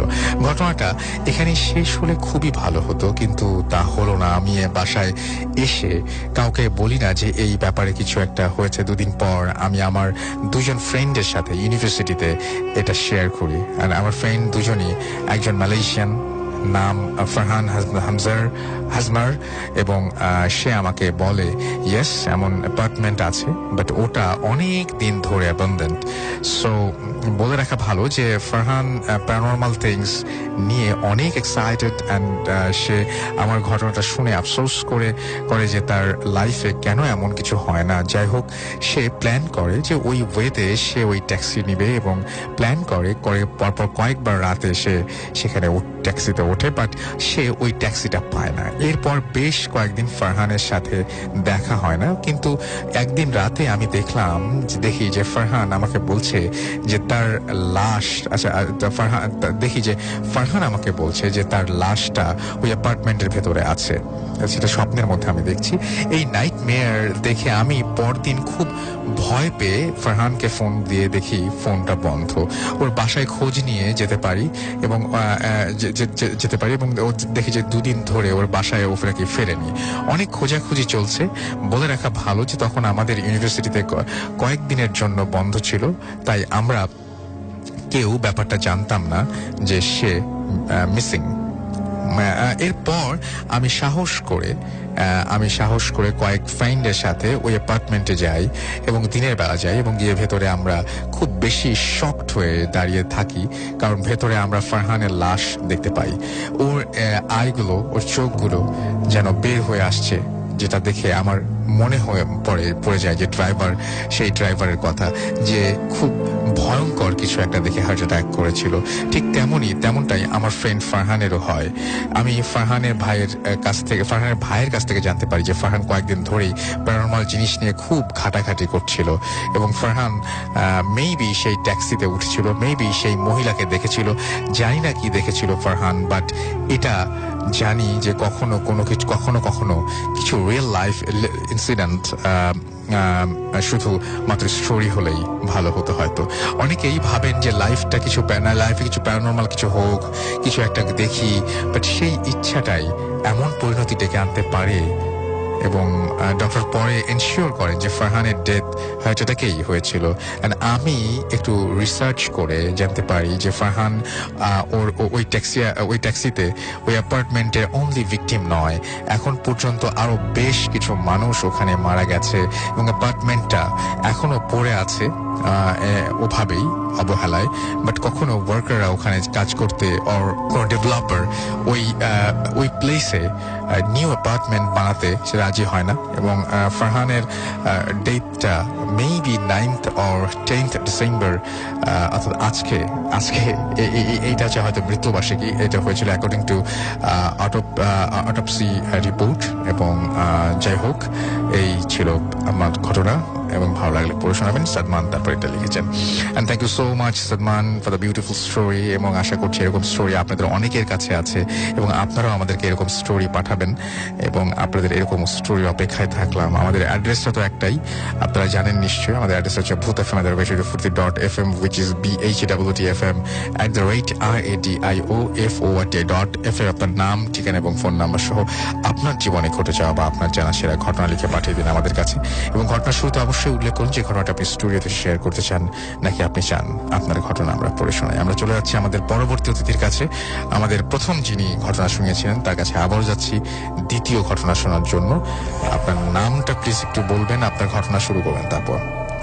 হাই লিসেনার্স, আমি আতিকুর রহমান, এসেছি কুমিল্লা ইস্টার্ন মেডিকেল কলেজ থেকে। আমি ঘটনায় চলে যাচ্ছি। আমার দ্বিতীয় ঘটনাটি কুমিল্লা জেলারই একটি প্রত্যন্ত গ্রামে ঘটা, দক্ষিণের একটি গ্রাম। আমি গ্রামের নামটি শেয়ার করতে পারছি না। গ্রামটির প্রায় শেষ সীমানা ঘেঁষে একটি পরিবার। বাড়িটির পেছনের দিকেই 3টি বহু পুরানো প্রকাণ্ড বকুল ফুল গাছ, আর সামনেই কয়েকটি ছোট এবং মাঝারি সাইজের বড়ই গাছ ছিল। আর 2 পাশ থেকে ঝোপঝাড় ছিল। ওই গ্রামের বড় ছেলে নুরুল ইসলাম, তাকে নিয়ে ঘটনাটি। নুরুল ইসলাম প্রতিদিনের মতোই তার বাবার সাথে ঘুমাতে যায়। হঠাৎ মাঝরাতে কোনো কিছু মাথায় টোকা দেওয়ার শব্দে তার ঘুম ভেঙে যায়। রাতটি ছিল জ্যোৎস্নাময় রাত, আর তার মাটির দেয়াল আর টিনের চালার মাঝে যেই ফাঁকা অংশ ছিল সেই অংশ দিয়ে চাঁদের আলো এসে মেঝেতে পড়ছিল। মেঝেতে পড়া চাঁদের আলোয় নুরুল ইসলাম স্পষ্ট দেখতে পেল একটি অত্যন্ত বড় কালো বিড়াল মেঝেতে হেঁটে দরজা ভেদ করে বাইরে চলে যাচ্ছে। সে চিৎকার করে তার বাবাকে ডাকে।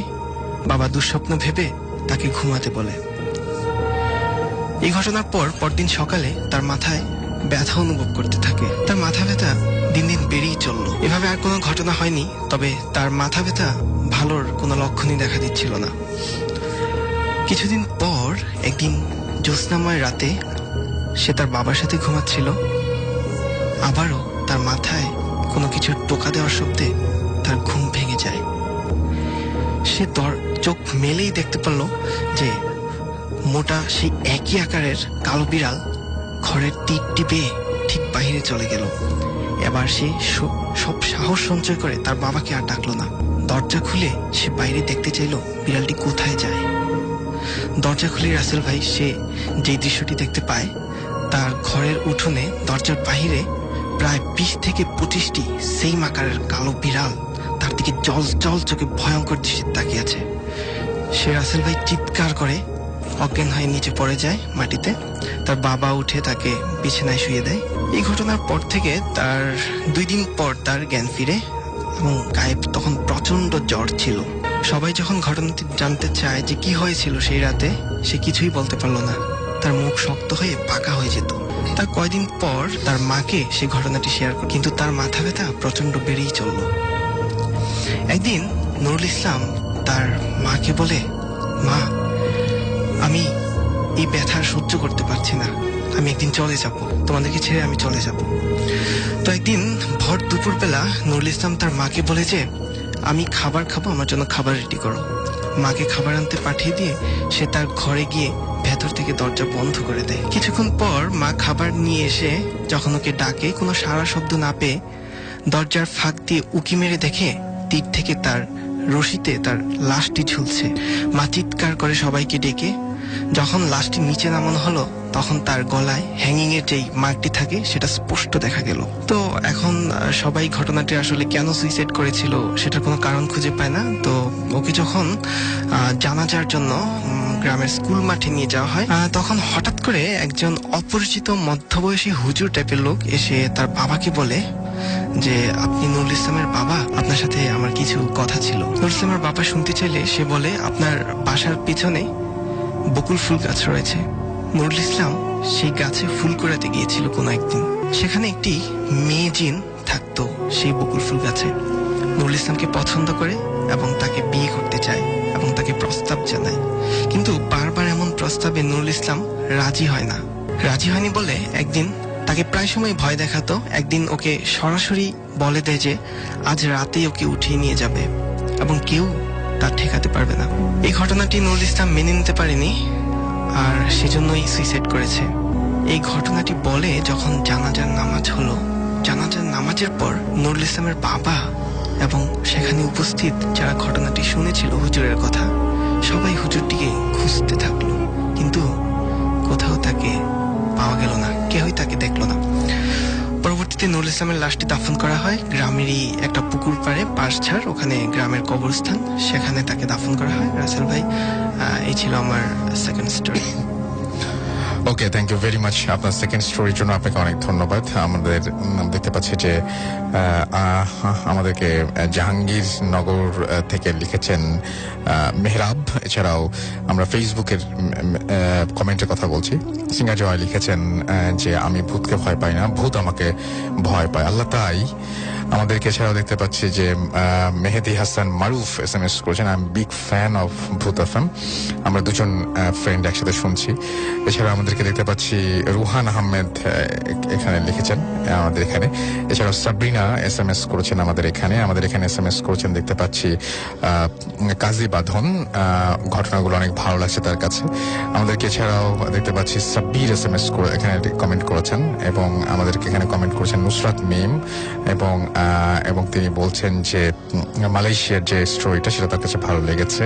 এবং আমাদের এখানে লিখেছেন দেখতে পাচ্ছি শারমিন সুমি এবং তিনি লিখেছেন জাস্ট লাভ ভূত FM, I am ready to listen ভূত FM। ভূত FM তার সবসময় ভালো লাগে, সেটা বোঝা গেল। এবং আমাদের এখানে দেখতে পাচ্ছি হৃদয় এখানে লিখেছেন এবং ফুল ভলিউম দিয়ে তিনি ব্রাহ্মণবাড়িয়া থেকে ভূত FM শুনছেন অ্যাপ দিয়ে। আরে আপনি স্ক্রিনশট দেবেন তো। আমাদেরকে আব্দুর রহমান লিখছেন যে পটুয়াখালী থেকে তিনি শুনছেন, বন্ধুরা মিলে ওয়ান্ডারফুল। আমাদেরকে এছাড়াও দেখতে পাচ্ছি কবির SMS করেছেন, কবির কমেন্ট করেছেন এখানে। আমাদের এখানে কমেন্ট করেছেন দেখতে পাচ্ছি এছাড়াও রায়হান আহমেদ সৈকত এবং তিনি আমাদের সাথে আছেন এই মুহূর্তে। এছাড়া আমাদের সাথে রয়েছেন দেখতে পাচ্ছি এছাড়াও মানিকা রয়, পঞ্চগড় থেকে। এছাড়াও আবিদুস আমাদের সাথে রয়েছেন দেখতে পাচ্ছি। এছাড়াও আরো অনেকেই। আপনি যদি থাকতে চান তাহলে চলে আসেন আমাদের ফেসবুক পেজে। আমাদের অ্যাড্রেস হচ্ছে bhutfm@radiofurti.f। আমাদের অ্যাড্রেস হচ্ছে www.facebook.com/radio.furti and www.facebook.com/bhutfm.russell। এই দুটো অ্যাড্রেসে আপনি চাইলেই যে কোনো মুহূর্তে কিন্তু চলে আসতে পারেন। এখন যেটা আমরা করব সেটা হচ্ছে, আমি জানিয়ে দিই যে আমাদের স্টোরি পাঠাতে হবে, সেটা উইচ ইজ ভেরি ইম্পর্টেন্ট, যে কোথায় আমাদের স্টোরি পাঠাতে হবে। স্টোরি পাঠাতে হলে আমাদের অ্যাড্রেসটি হচ্ছে bhutfm@radiofurti.fm। এই অ্যাড্রেসটি চলে আসুন।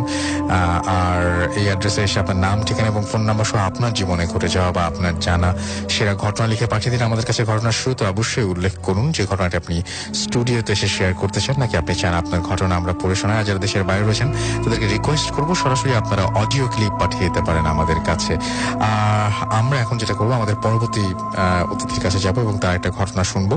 আপনার সেকেন্ড স্টোরি আমরা শুনি।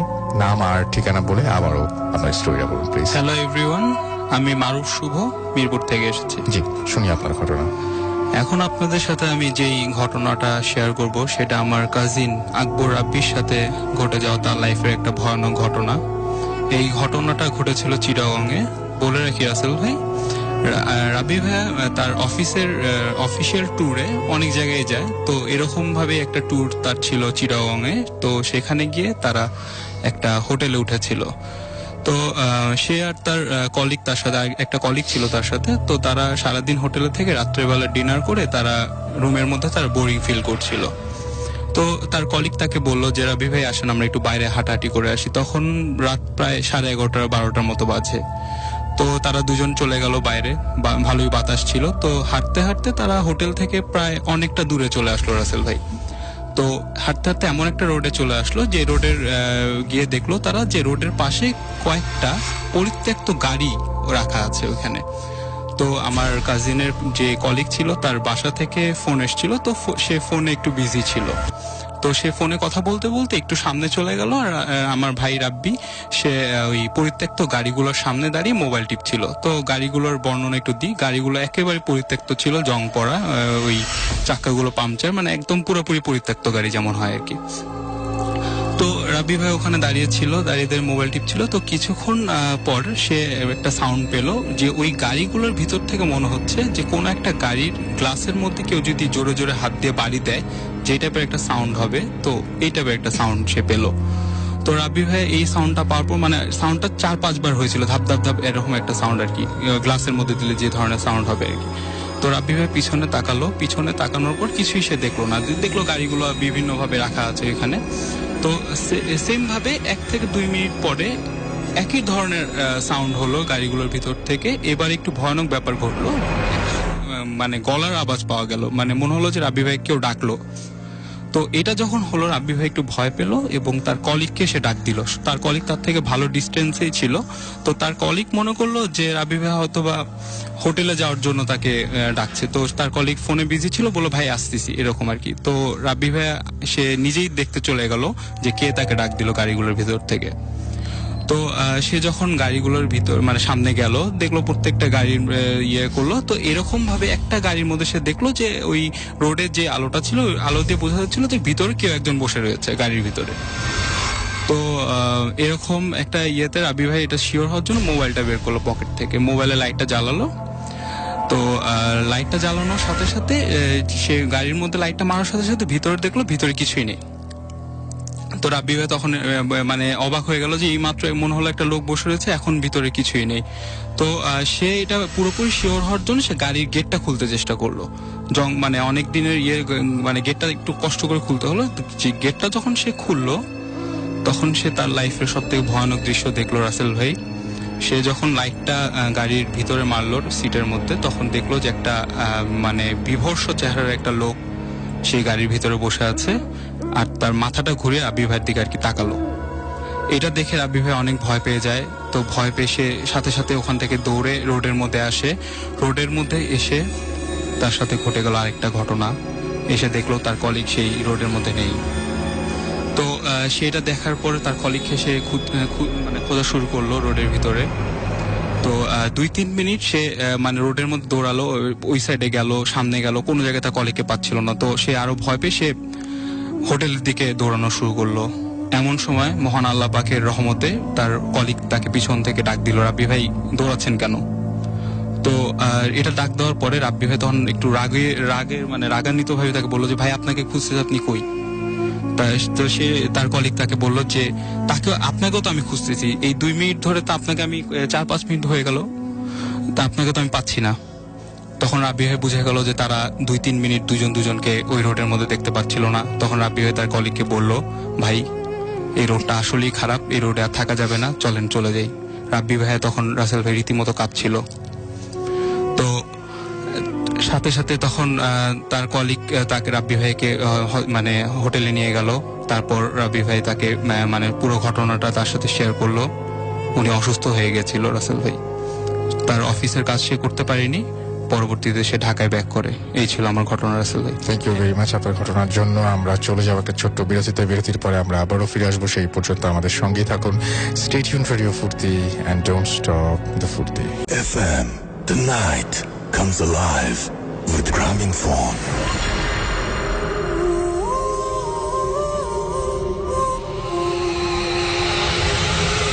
হ্যালো রাসেল ভাই, আসসালামু আলাইকুম। আমি মোহাম্মদপুর থেকে জুই বলছি। আমি অ্যাকচুয়ালি আমার লাইফে করে যাওয়া কিছু ছোট ছোট ঘটনা আপনাদের সাথে শেয়ার করতে চাচ্ছি। যদি ভালো লাগে আপনি শেয়ার করবেন। আমার আসলে ছোটবেলা থেকেই মানে একটু প্রবলেম আছে। আমার রাশিগত কারণে হোক বা অন্য কোনো কারণে হোক, কারণটা ছোট থেকে আমার জানা নেই, বাট যদি আমি যেখানে থাকি সেটার আশেপাশে যদি অলৌকিক কিছু থাকে বা ভূত বা প্রেতাত্মা কিছু থাকে, সেগুলো আমাকে আসলে ভয় দেখানোর চেষ্টা করে।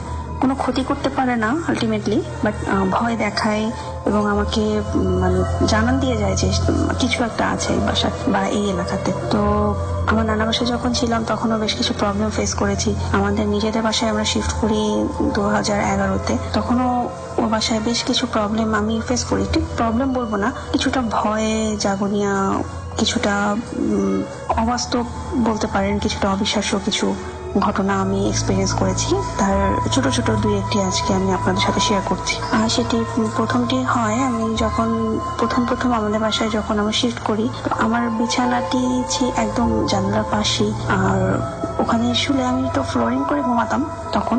তো তাকে পাশের বিল্ডিংটা আমার ঠিক রুমের সাথে একটা বিল্ডিং, সেটা দোতলা ছিল। তো আকাশ দেখা যেত আর কি, ছাদ দেখা যেত, ছাদের উপরটা দেখা যেত জানালা দিয়ে। তো হঠাৎ একদিন রাতের বেলা ঘুম ভেঙে যায় এবং আমার মনে হয় যে কেউ হয়তো আমার দিকে তাকিয়েছে। প্রথম দিন আমি খুব একটা পাত্তা দিই না, বাট দ্বিতীয় দিন একই সময় ঘুম ভেঙে যাওয়াতে আমি কি মনে করে যেন জানালার দিকে তাকাই, এবং তাকিয়ে যেটা দেখি সেটা হচ্ছে ওই বাসার মানে পাশের বাসার ওই রেলিং এর উপর থেকে 2টো চোখ আমার দিকে তাকিয়ে আছে। আমি খুবই ভয় পেয়ে যাই এবং এতটাই ভয় পাই মানে কি করবো বুঝতে না পেরে আমি জাস্ট পর্দাটা টেনে দিয়ে আমি আমার ওই ম্যাট্রেসটা টেনে রুমের মাঝখানে নিয়ে এসে আমি ঘুমিয়ে পড়ি। পরদিন যখন আমাদের বাসায় বলি, আমার আব্বু এগুলোতে একদম বিশ্বাস করে না এবং উনি একদমই বিশ্বাস করলেন না আমার কথা। তার কথা একটাই যে ওর বাসায় হয়তো কোনো চোর বা এই ধরনের কিছু বসেছিল, যেটাই হয়তো আমার দিকে তাকিয়েছিল। তো উনি করলেন কি, সব আমার রুমের প্রত্যেকটা পর্দা একদম পিন দিয়ে পিন আপ করে দিলেন যাতে কোনো ফাঁকা না থাকে বা আমাকে যেন দেখা না যায়, এবং আমার বিছানার পজিশনটা চেঞ্জ করে দেন। তো আমি এটা নিয়ে আর মাথা ঘামাই না। যদিও আমার মনে হচ্ছিল যে আমি অন্য কিছুই দেখেছি, ওটা যা ছিল মানুষ ছিল না, কিন্তু আমি এটা নিয়ে আর বাড়াইনি। এরপরে 2-3 মাস কেটে যায়, তেমন কোনো প্রবলেম হয় না। এর মধ্যে বলে রাখি, আমার আব্বু অসুস্থ হয়ে যান, ওনার হার্টে 2টা ব্লক ধরা পড়ে এবং ইমিডিয়েটলি রিং পরাতে বলা হয় আর কি। তো ওনাকে রিং পরাতে যখন নিয়ে যাওয়া হয় তখন আমি আমাদের বাসায় একাই ছিলাম। আমার ভাইয়া এবং আমার আম্মু আমার বাবার সাথে যায় এবং ওখানে 3 দিন ছিল। 3 দিন আমি আমার বাসায় একা ছিলাম। তো বাসার পাশেই আমার নানা বাসা, খুব বেশি দূরে না, এই কারণে কোনো প্রবলেম ছিল না বিধায় আমি বাসায় রয়ে যাই। তো যাই হোক, কারণ আমাদের বিল্ডিং এ তখন কাজ চলছিল, পুরো বিল্ডিং খালি রেখে সবাই যাওয়াটা অ্যাকচুয়ালি সম্ভব ছিল না আমাদের পক্ষে। তো যেদিন বাবাকে নিয়ে যাই হসপিটালে, সেদিন আমি ইউনিভার্সিটিতে যাই, ওই দিন আমার এক্সাম ছিল। তো আমি এক্সাম দিয়ে বাসায় ফিরতে আমার একটু দেরি হয়, সন্ধ্যা পার হয়ে যায়, 8টা 8:30 বেজে যায়। তো আমি যথারীতি আমি দরজার লক খুলে ভিতরে ঢোকার পরে দেখি যে ঘরের টিভিটা চলছে এবং আব্বু তার সামনে বসা, এবং অ্যাজ ইউজুয়াল সে মাথা ঘুরিয়ে ঘড়ির দিকে তাকিয়ে আবার ঘুরে আমার দিকে তাকিয়ে বললো যে আজকেও এত দেরি করলে কেন, প্রতিদিন এত দেরি করলে তো টেনশন হয়। তা আমি নর্মাল সাধারণত দেরি করলে আব্বু এটা বলেই। আমি কিছু না বলে ঘরে দরজা লাগিয়ে ঘরে ঢুকে আমার রুমের দরজাটা বন্ধ করে দিলাম ড্রেস চেঞ্জ করার জন্য। হঠাৎ করে আমার মাথায় আসলো যে বাসায় তো কেউ নেই, আব্বুকে তো হসপিটালে নিয়ে গেছে, তাহলে আব্বু এখানে কিভাবে আসলো? আমি জাস্ট সাথে সাথে দরজাটা খুলে বের হয়ে আসি আমার রুমের, এবং বের হয়ে যেটা দেখতে পাই যে ড্রয়িং রুমের টিভিটাও অফ, টিভিটাও চলছে না, লাইটটা চলছে, ফ্যানটা চলছে, কিন্তু টিভিটা অফ, এবং রুমে কেউ নেই অ্যাজ ইউজুয়াল, কারণ বাসায় কারো থাকার কথা না। আমি খুব ভয় পেয়ে যাই, কিন্তু মানে মনে মনে সাহস দিই যে হয়তো আমার হ্যালোসিনেশন হয়েছে, সারাদিন টায়ার্ড ছিলাম, আব্বুর অপারেশন পর দিন, রিং পরানো হবে, একটু ক্রিটিক্যাল, এটা নিয়ে টেনশন করছিলাম, এই জন্য হয়তো অবচেতন মনে আব্বুকে এক্সপেক্ট করছিলাম, এই কারণে দেখেছি। তো এটা নিয়ে আমি আর মাথা ঘামাই না, আমার মাকে বলি, আমার মা কি সেটা বলি অনেক পরে, অবশ্য তখন বলি না। তো যাই হোক, তো এরপরে ওই বাসাতে প্রায় আমার রুমে কোনো ছোট বাচ্চা আসলে তাদের প্রবলেম হয়, তারা ঘুমাতে পারে না, কিছু কিছু ভয় পায়। আমি কিছু একটা ফিল করি, আমার রুমে না, সেটা পাশের বিল্ডিং এ, কিন্তু আমার কোনো প্রবলেম হয় না। তো একদিন আমাদের বাসার তার বেশ কিছুদিন পরের ঘটনা, আমি একদিন ছাদে গিয়েছি, ছাদে গিয়ে আমি আমার খুব ভালো লাগে, আমাদের বাসাটা 7 তলার ছাদে, মানে ছাদটা 7 তলা আর কি। তো ওখান থেকে মোটামুটি সাভার এরিয়ার অর্ধেকটা দেখা যায়, বংশী নদীটা দেখা যায়, তো আমার ভিউটা খুব পছন্দ। তো আমি বিকাল সময় সুযোগ পেলে ওখানে গিয়ে চিলেকোঠার উপরে উঠে বসে থাকি। তো সেদিন আর চিলেকোঠার উপরে বসে নিয়ে আজান দিয়ে দিবে মাগরিবের, আমি নিজেই একটু হাঁটাহাঁটি করছিলাম ছাদে। তো হঠাৎ ঘুরে মনে হলো কি যে কেউ যেন আমার দিকে তাকিয়ে আছে। আমি ঘুরলাম, ঘুরে দেখলাম যে আমি যে জায়গাটাতে বসে থাকি সেই জায়গাটাতে একটা লোক বলবো, বড় বড়, বেশ বড় সড়ো, সে পা ভেঙে বসে, দুই গাল হাঁটুর উপর 2 হাত রেখে 2 গালে হাত দিয়ে বসে আমার দিকে এক পলক দৃষ্টি তাকিয়ে আছে। তো আমি দেখে একটু থতমত খেয়ে যাই যে এটা কে, ছাদে এই সময় আমি ছাড়া আর কারো থাকার কথা না। এবং আমি যখন ছাদে যাব, আমাদের ছাদটা একটু লক করা থাকে, ছাদে ওঠার কারো পারমিশন নেই, যদি কারো প্রয়োজন হয় সে আমাদের কাছে চাবি নিয়ে এসে ছাদে উঠে। তো ইনিকে, আমি এটা চিন্তা করতে করতেই আমি আবার ঘুরে ছাদের অন্য পাশে চলে যাই। অন্য পাশ থেকে আবার যখন ঘুরে এই পাশে আসি, তখন দেখি যে অ্যাকচুয়ালি ছাদে কেউ নেই, এবং ঠিক সেই সময় মাগরিব আজানটা দিয়ে দেয়, এবং আমি মোটামুটি বলতে গেলে ভয়ে এক ছুটে আমি বাসায় চলে যাই নিচে তালা লাগিয়ে। তো পরবর্তীতে আমি গিয়ে যখন আমার মাকে বলি, আমার মা খুব চিলাচিলি করে, বলে যে কেন তুমি সন্ধ্যা পর্যন্ত ছাদে থাকো, এগুলো ভালো না। তো আমি আর কোনো কিছু বলিনি, তারপর চলে আসি। তো বেশ কিছুদিন পরে জানা যায় যে আমাদের 6 তলায় যে রেন্টার ছিল, ওনার ওয়াইফের একটু প্রবলেম আছে, ওনাকে বেশ শক্ত কিছু তাবিজ দিয়ে তার মানে ওয়াইফকে ঠিক রাখা হয়। তাবিজ ছুটে গেলে বা তাবিজ হারিয়ে গেলে উনি সেন্সলেস অবস্থায় থাকে, 10 দিন 12 দিন ওনার সেন্স ফিরে না, এবং সেটা একটি জিনের আছর আছে ওনার উপরে। তো ওই ভাবির সাথে কথা বলে জানতে পারে যে ওই জিনটা, তিনি যেখানে থাকেন সেই বাসায় যেহেতু বন্ধ করা, বাসায় ঢুকতে পারে না, সো উনি বাসার আশেপাশে জিনটা ঘোরাফেরা করে সবসময়। ভাবি আমার কাছে শুনে, এবং ভাবির বোন আমার কাছে সবকিছু শুনে, ওনারা বললেন যে ভাবি তো ওনাকে প্রায় দিনই দেখেন, তো উনি ওনার মানে গরমটা বা ওনার বর্ণনাটা শুনে বললেন যে ওনার সেই জিনটাই হয়তো ছাদে বসেছিল। তো আমাকে বললেন যে যেহেতু আপনি দেখেছেন একবার, আপনি আর ছাদে যায় না, সে আপনার ক্ষতি করতে পারে। তো তারপর থেকে আমি আর ছাদে যাই না, প্রায় 2 বছর হয়ে গেল আমি আর কি ছাদে যাই না। এখন অবশ্য আমি আমার শ্বশুর বাড়িতে থাকি মোহাম্মদপুরে, এখানেও আমার সাথে বেশ কিছু ঘটনা আমি এক্সপিরিয়েন্স করেছি, সেটা অন্য আরেকদিন সময় করে আপনাদেরকে বলবো। এই ছিল আমার ঘটনাগুলো, আশা করি আপনাদের ভালো লাগবে। ধন্যবাদ। Bhoot FM. The night comes alive with Gramophone.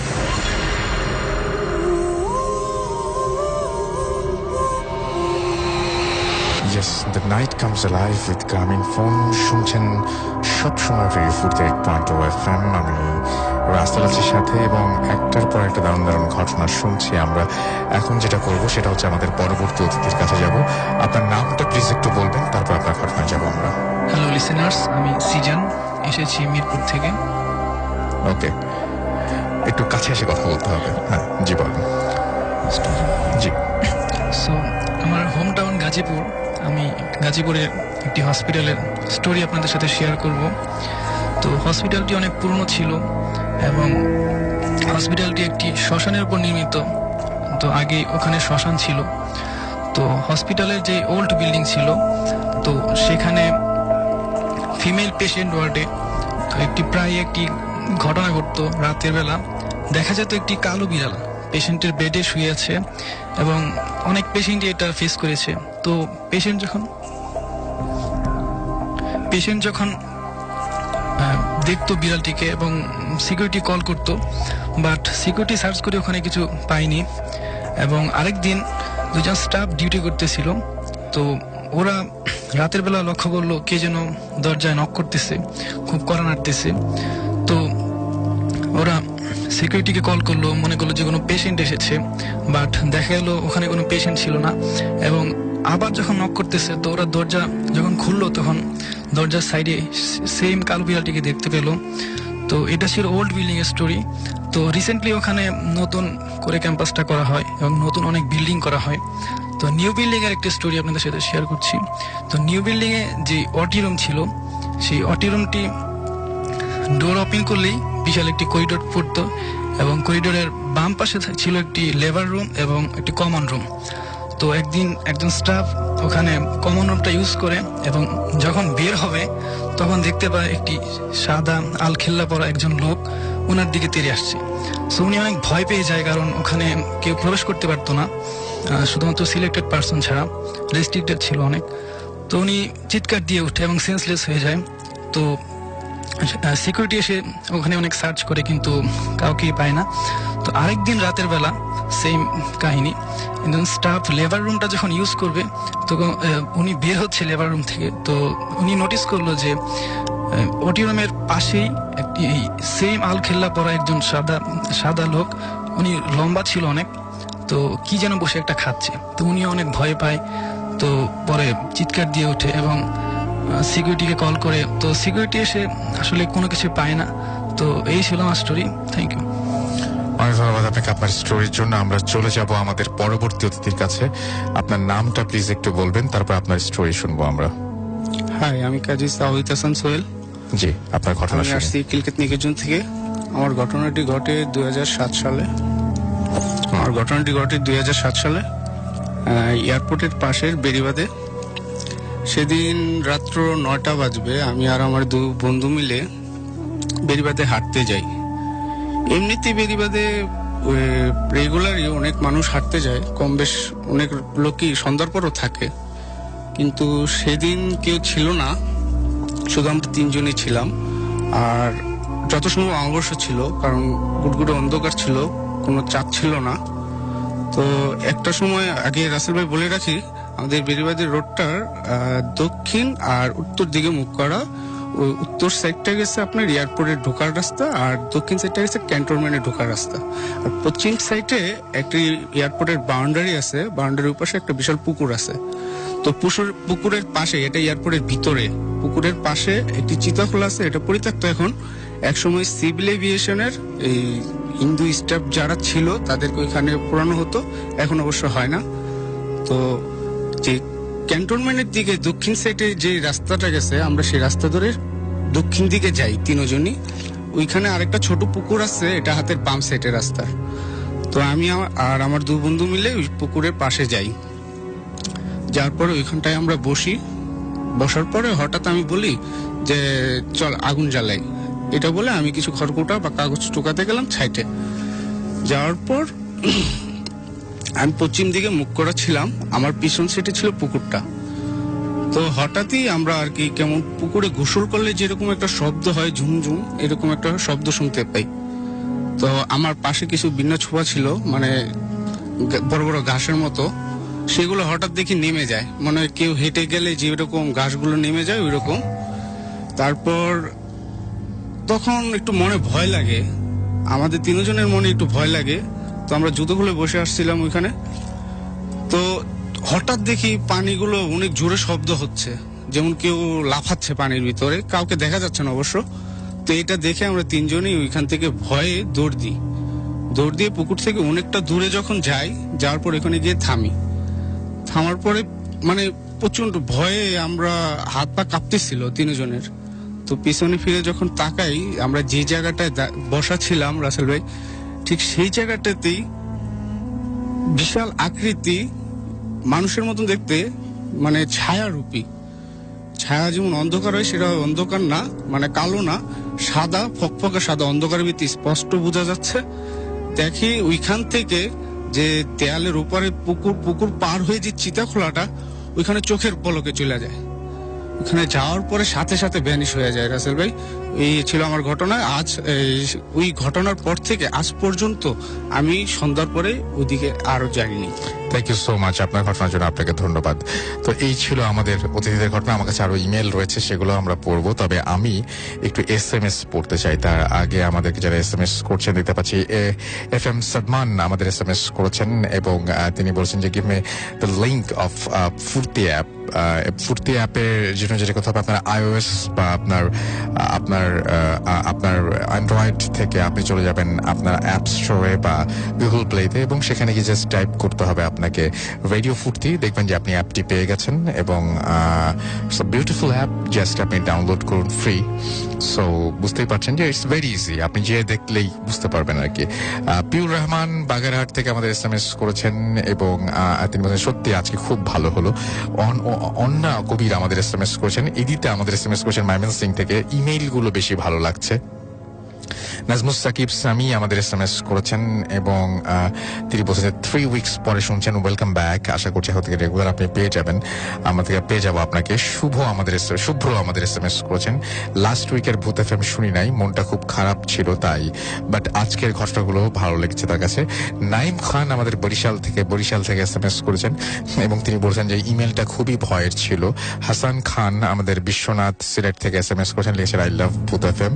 Raihan রাজবাড়ি থেকে SMS করেছেন, জিলান হাসনাত নাটোর থেকে SMS করেছেন, রাতুল ময়মনসিং থেকে SMS করেছেন, মাসুম বিল্লা রাজশাহী থেকে SMS করেছেন, নীরব রিয়াজ রামিম SMS করেছেন ফুলবাড়িয়া থেকে। এছাড়াও শোয়েব বলছে গলা শুকিয়ে গেছে, পানি খাবো বাট বেড থেকে নামতে পারছি না। আমাদেরকে উৎস SMS করেছেন দীপ্ত ধানমন্ডি 15 থেকে, অনেক ভয় পাচ্ছেন তারা। সাব্বির আমাদের SMS করেছেন বাহার খিলগাঁও থেকে। এছাড়াও রূপা খুলনা থেকে আমাদের SMS করেছেন। অন্তু আমাদের বলছেন দুটা ইমেল অনেক ভয়ের ছিল। জিৎ আমাদের SMS করেছেন SI তৌহিদ কক্সেস বাজার থেকে। এছাড়াও নিশাদ ঈশ্বরদী থেকে SMS করেছেন, লাস্ট স্টোরিটা অনেক ভালো ছিল। মারিয়া মিরপুর থেকে আমাদের SMS করেছেন। নাইমা খান আমাদের SMS করেছেন বরিশাল থেকে। এছাড়াও রায়হান বাজিতপুর থেকে SMS করেছেন। মাসুম আমাদের SMS করেছেন আমাদেরকে আরো অনেকেই। তো যাই হোক, আমরা একটা ছোট্ট বিরতিতে চলে যাব এবং বিরতির পরে আবারও ফিরে আসবো আপনাদের কাছে ঘটনা নিয়ে। সেই পর্যন্ত আশা করছি আমাদের সঙ্গে থাকবেন। স্টে টিউনড, রেডিও ফুর্তি, and don't stop the ফুর্তি। Bhoot FM. The night comes alive with Gramophone.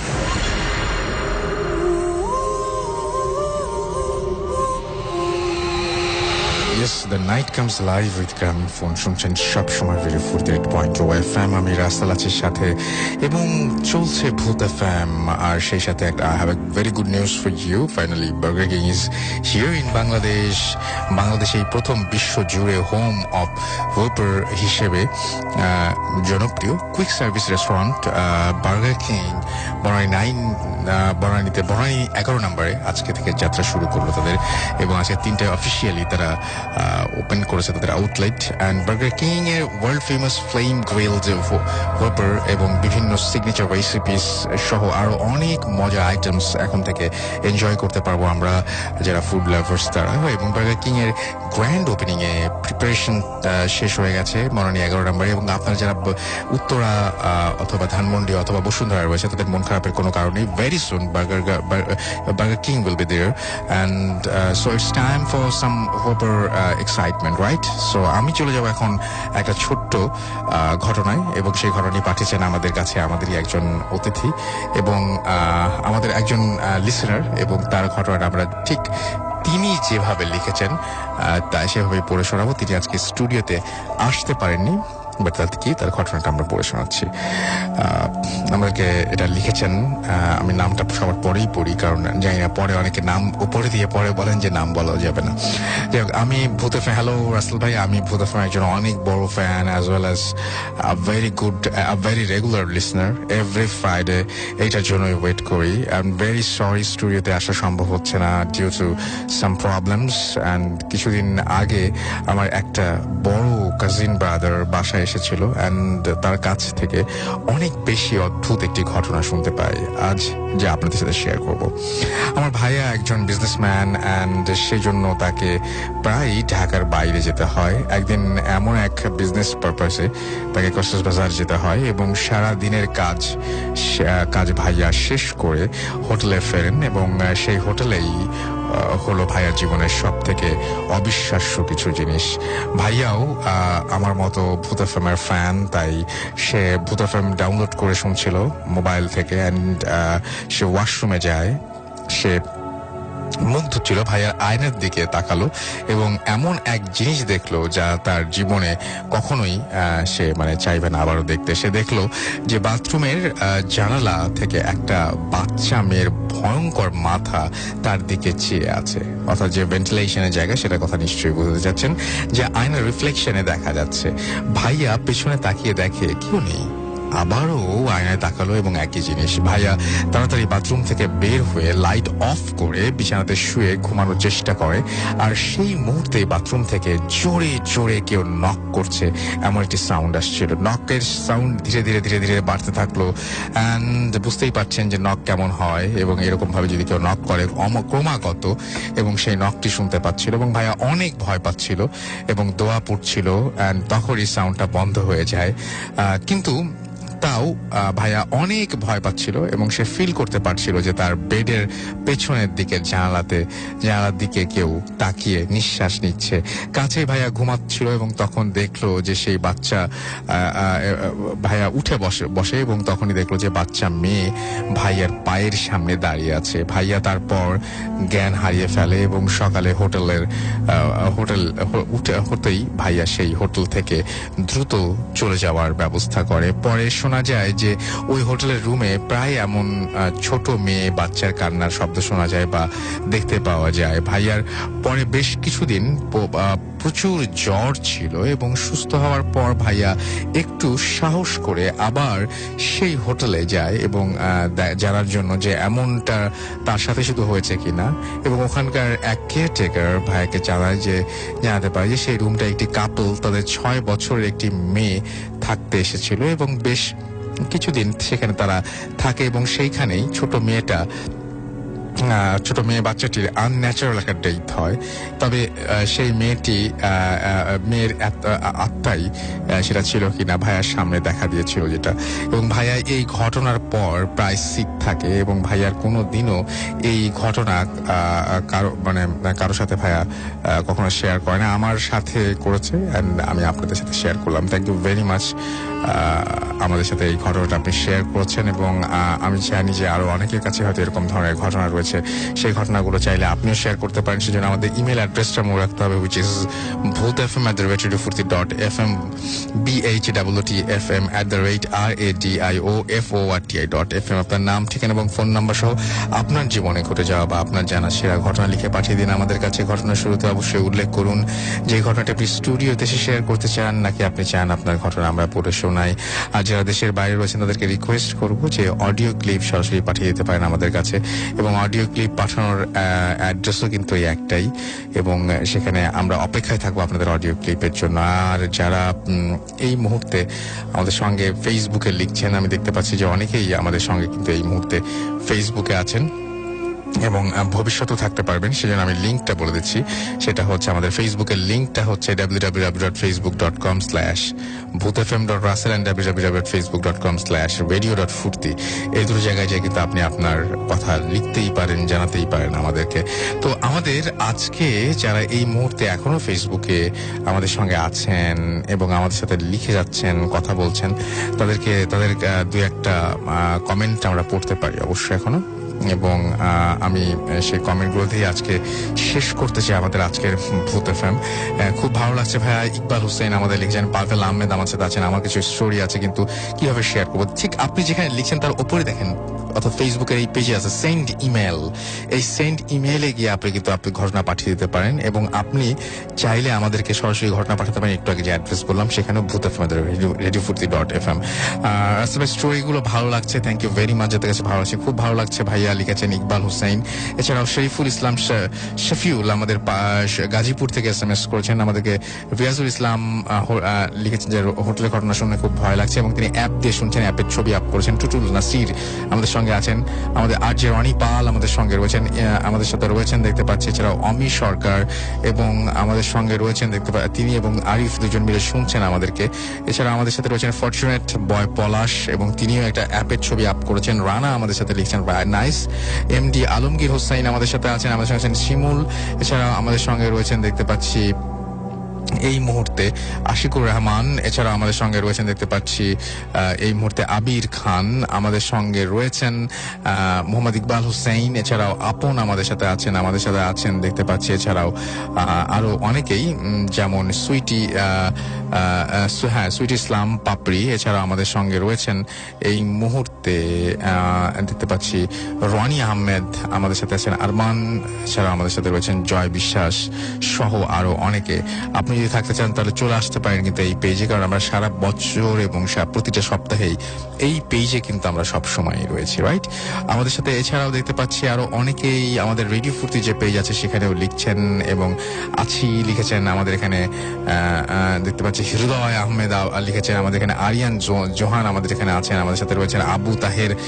এছাড়া আমাদের সাথে রয়েছেন দেখতে পাচ্ছি মেহরাব ইবনে সিনা, ঘুড়ির পাইলট আমাদের সাথে রয়েছেন, পাভেল হুসাইন আছেন আমাদের সঙ্গে, রাজু আহমেদ আমাদের সাথে রয়েছেন, আমাদের সাথে রয়েছেন মিস্টার আরাফাত। এছাড়াও আমাদের সাথে রয়েছেন আকাশ, আমাদের সাথে রয়েছেন জিলান, আমাদের সাথে রয়েছেন দেখতে পাচ্ছি রাহুল, জিৎ সহ আরো অনেকে। সো কেমন লাগলো আজকের এপিসোড তা তো আপনারা জানিয়েই দিলেন। আমরা আশা করব যে আগামী সপ্তাহে আপনাদের জমজমাট একটা এপিসোড উপহার দিতে পারবো এবং সেই জন্য চাই আপনাদের ইমেইল, প্রচুর পরিমাণের ইমেইল, এবং আপনাদের রেডিও ফুর্তিতে প্রত্যেককে আমি আমন্ত্রণ জানিয়ে রাখলাম, কারণ আপনারা আসলেই ভূত এফএম আরো বেশি জমজমাট হয়ে ওঠে। সুতরাং কে কে আসতে চান সেটা অবশ্যই আমাকে জানাবেন। আর আজকের মতো এখানে আমাকে শেষ করতে হচ্ছে, কথা হবে আবারও আগামী শুক্রবার। সেই পর্যন্ত আশা করছি আগামী শুক্রবার রাত 11:59 আবার যখন চলে আসবো, সেই পর্যন্ত সবাই ভালো থাকবেন, সুস্থ থাকবেন এবং সুন্দর থাকবেন, এবং আশা করব যে মোস্ট ইম্পর্টেন্টলি ফুর্তি থাকবেন। আর যেতে যেতে বলে দিই আরো একবার আপনাদেরকে, যেটা খুবই জরুরি কথা, সেটা হচ্ছে যে আমাদের অ্যাড্রেস হচ্ছে bhuthfm@radiofurti.fm, আমাদের email address, which is very important. আজকের মতো এখানেই শেষ করছি এবং আশা করছি আগামীতে আবারও কথা হবে। আজকের মতো এখানেই, টাটা।